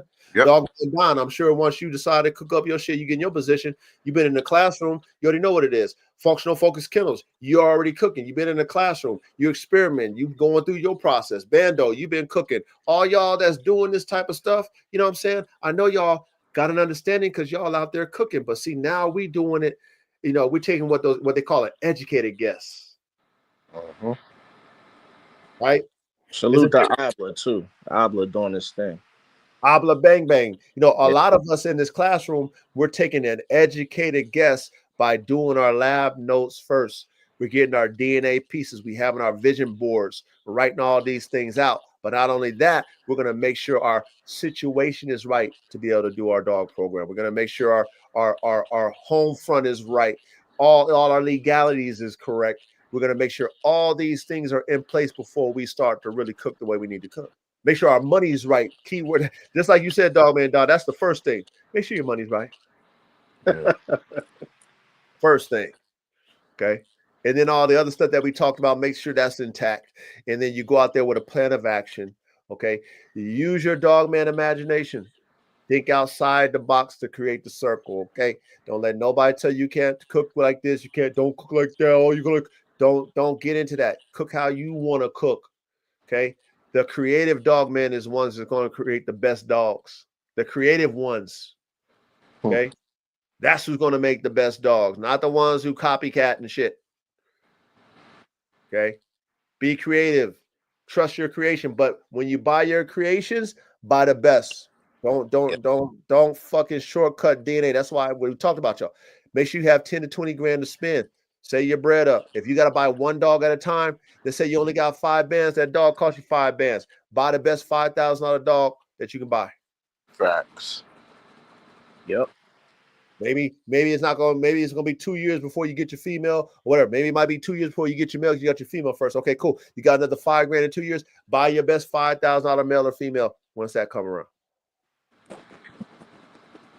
Then guess what? You got a foundation. You got your male and female. Boom. There we go. Start from there. And then work your way through your build. And understand this before we close out. This shit that we talking about is going to take time, man. Like what like Nipsey said, it's a marathon, man. It's going to take you a long time. Your program is not going to happen overnight. Your success will not happen overnight. But we talked about this a long time ago, many classrooms ago, many classrooms. 10 years expect minimum. 10 years, y'all. Y'all got 10 years to sacrifice for dogs? If you ain't in the 10-year mark with your program, you got a long way to go. Don't expect to make no money on your program either. Any money that you ever make will just go back to the money that you spent. Which you would never be. If you spend the money that I spend on my dogs over the years, I don't see myself ever, unless I get this military contract. Other than that, ain't no fucking pet home money gonna fucking cover this hole that I'm in with these damn dogs. Ain't none. It's not gonna happen. Unless I'm running a puppy mill and I'm getting fucking $5,000 to $10,000 a puppy, maybe I'll catch up. Maybe. But that's not reality, right? We know that. So don't expect to make money off these dogs. If you lucky, you're able to put money that you put in. But the hole that you spent, the investment, you'll never get that shit back. The time and the money that you put in your program, 5 years, 6 years, 7 years before it fucking get off the ground, 10 years before it get off the ground, you'll never get that shit back. Just charge that to the game. So don't come in this dog game thinking you're going to make some money and you're going to get rich. Unless you fucking around and you in that bully world and you're part of that Ponzi scheme, maybe. But if you ain't a part of that Ponzi scheme, that means you already got a network of motherfuckers or breeders that's buying that shit for top money. Okay? Or you in the show arena where those show people are buying them dogs because they showing them, so they using that shit for clout. You in that arena. If you're not in that show arena, you're not in that breeder arena, you try to sell your dogs to consumers, you ain't never making no money. Hang that shit up. Hang that shit up. Take it out your mind, out your thought. Don't ever think that again because you're selling yourself a fucking dream. That's a fact. So if you want a program, do that shit for the love of it, for the passion of it, okay, for the love of the dogs. It's an expensive hobby. Real talk. Your mind got to be on that. It just is what it is. It's just, the money you ever make from selling a puppy, that's like I said, you're never going to make the money back. You're still in the fucking red. I don't give a fuck how much you. Man, I made 20 grand on the litter, but I'm in a hole about 250,000. What's 20 grand? More a couple bags of dog food. That's it. You going back pay on the dog food you bought fucking 5 years ago. Or like the vet bill you had that was $5,000 out of the blue because you had an emergency vet situation, or your dog got bit by a snake or whatever. Like we got to think about that. So I just want all of us, again, as I close out, I just want all of us to understand that it takes a lot, okay, to start, build, and maintain a successful performance working dog program. Because everything that we do with our dogs is a complete dog. It's not just one-sided. If I was doing game dogs, it'll be easy. Because all I gotta have my dogs do is fucking bite dogs and kill dogs in the ring. Yep. That's easy. But no, it's frames, brains, and motors. Oh shit. Not only that, the dogs that we produce as high performance gotta have an on-off switch. You mean you gotta tell a dog that you put a V12 motor in it that it's gotta stop? You know how hard that is? Oh, yeah. But this is why we are going to be at the top of our league once we fucking do this shit. Once we can really relay this message the way we do in this classroom, and all of us are applying this shit, and we are all getting the same results, different variances, but the same results, then we got something. Yep. We own something. We own something. We got complete dogs. Healthy dogs, we got body styles that's looking good too. They're not just performing and looking like wah, wah, wah, or okay, like dog can look better, but damn, that dog's a great performer. Yep. We got them dogs looking great and performing even better than great the way they look. So it's like, damn, not only does this dog look fucking amazing, but the dog performs even better than the way it looks. Yeah. Different varieties. With the variety pack. So anything else y'all want to add to this before we close out? No, this just was a good cook up, man. God, yeah. It's definitely a lot to chew on. You know what I mean? I mean, we talk about pedigrees, the performance, to money, to maintaining, to be successful, the actual dogs. I mean, this was just a good cook up. Yep. Yeah, I agree.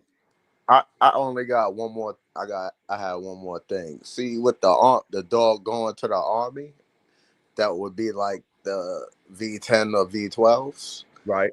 I'd still say that the off switch would be the therapy part.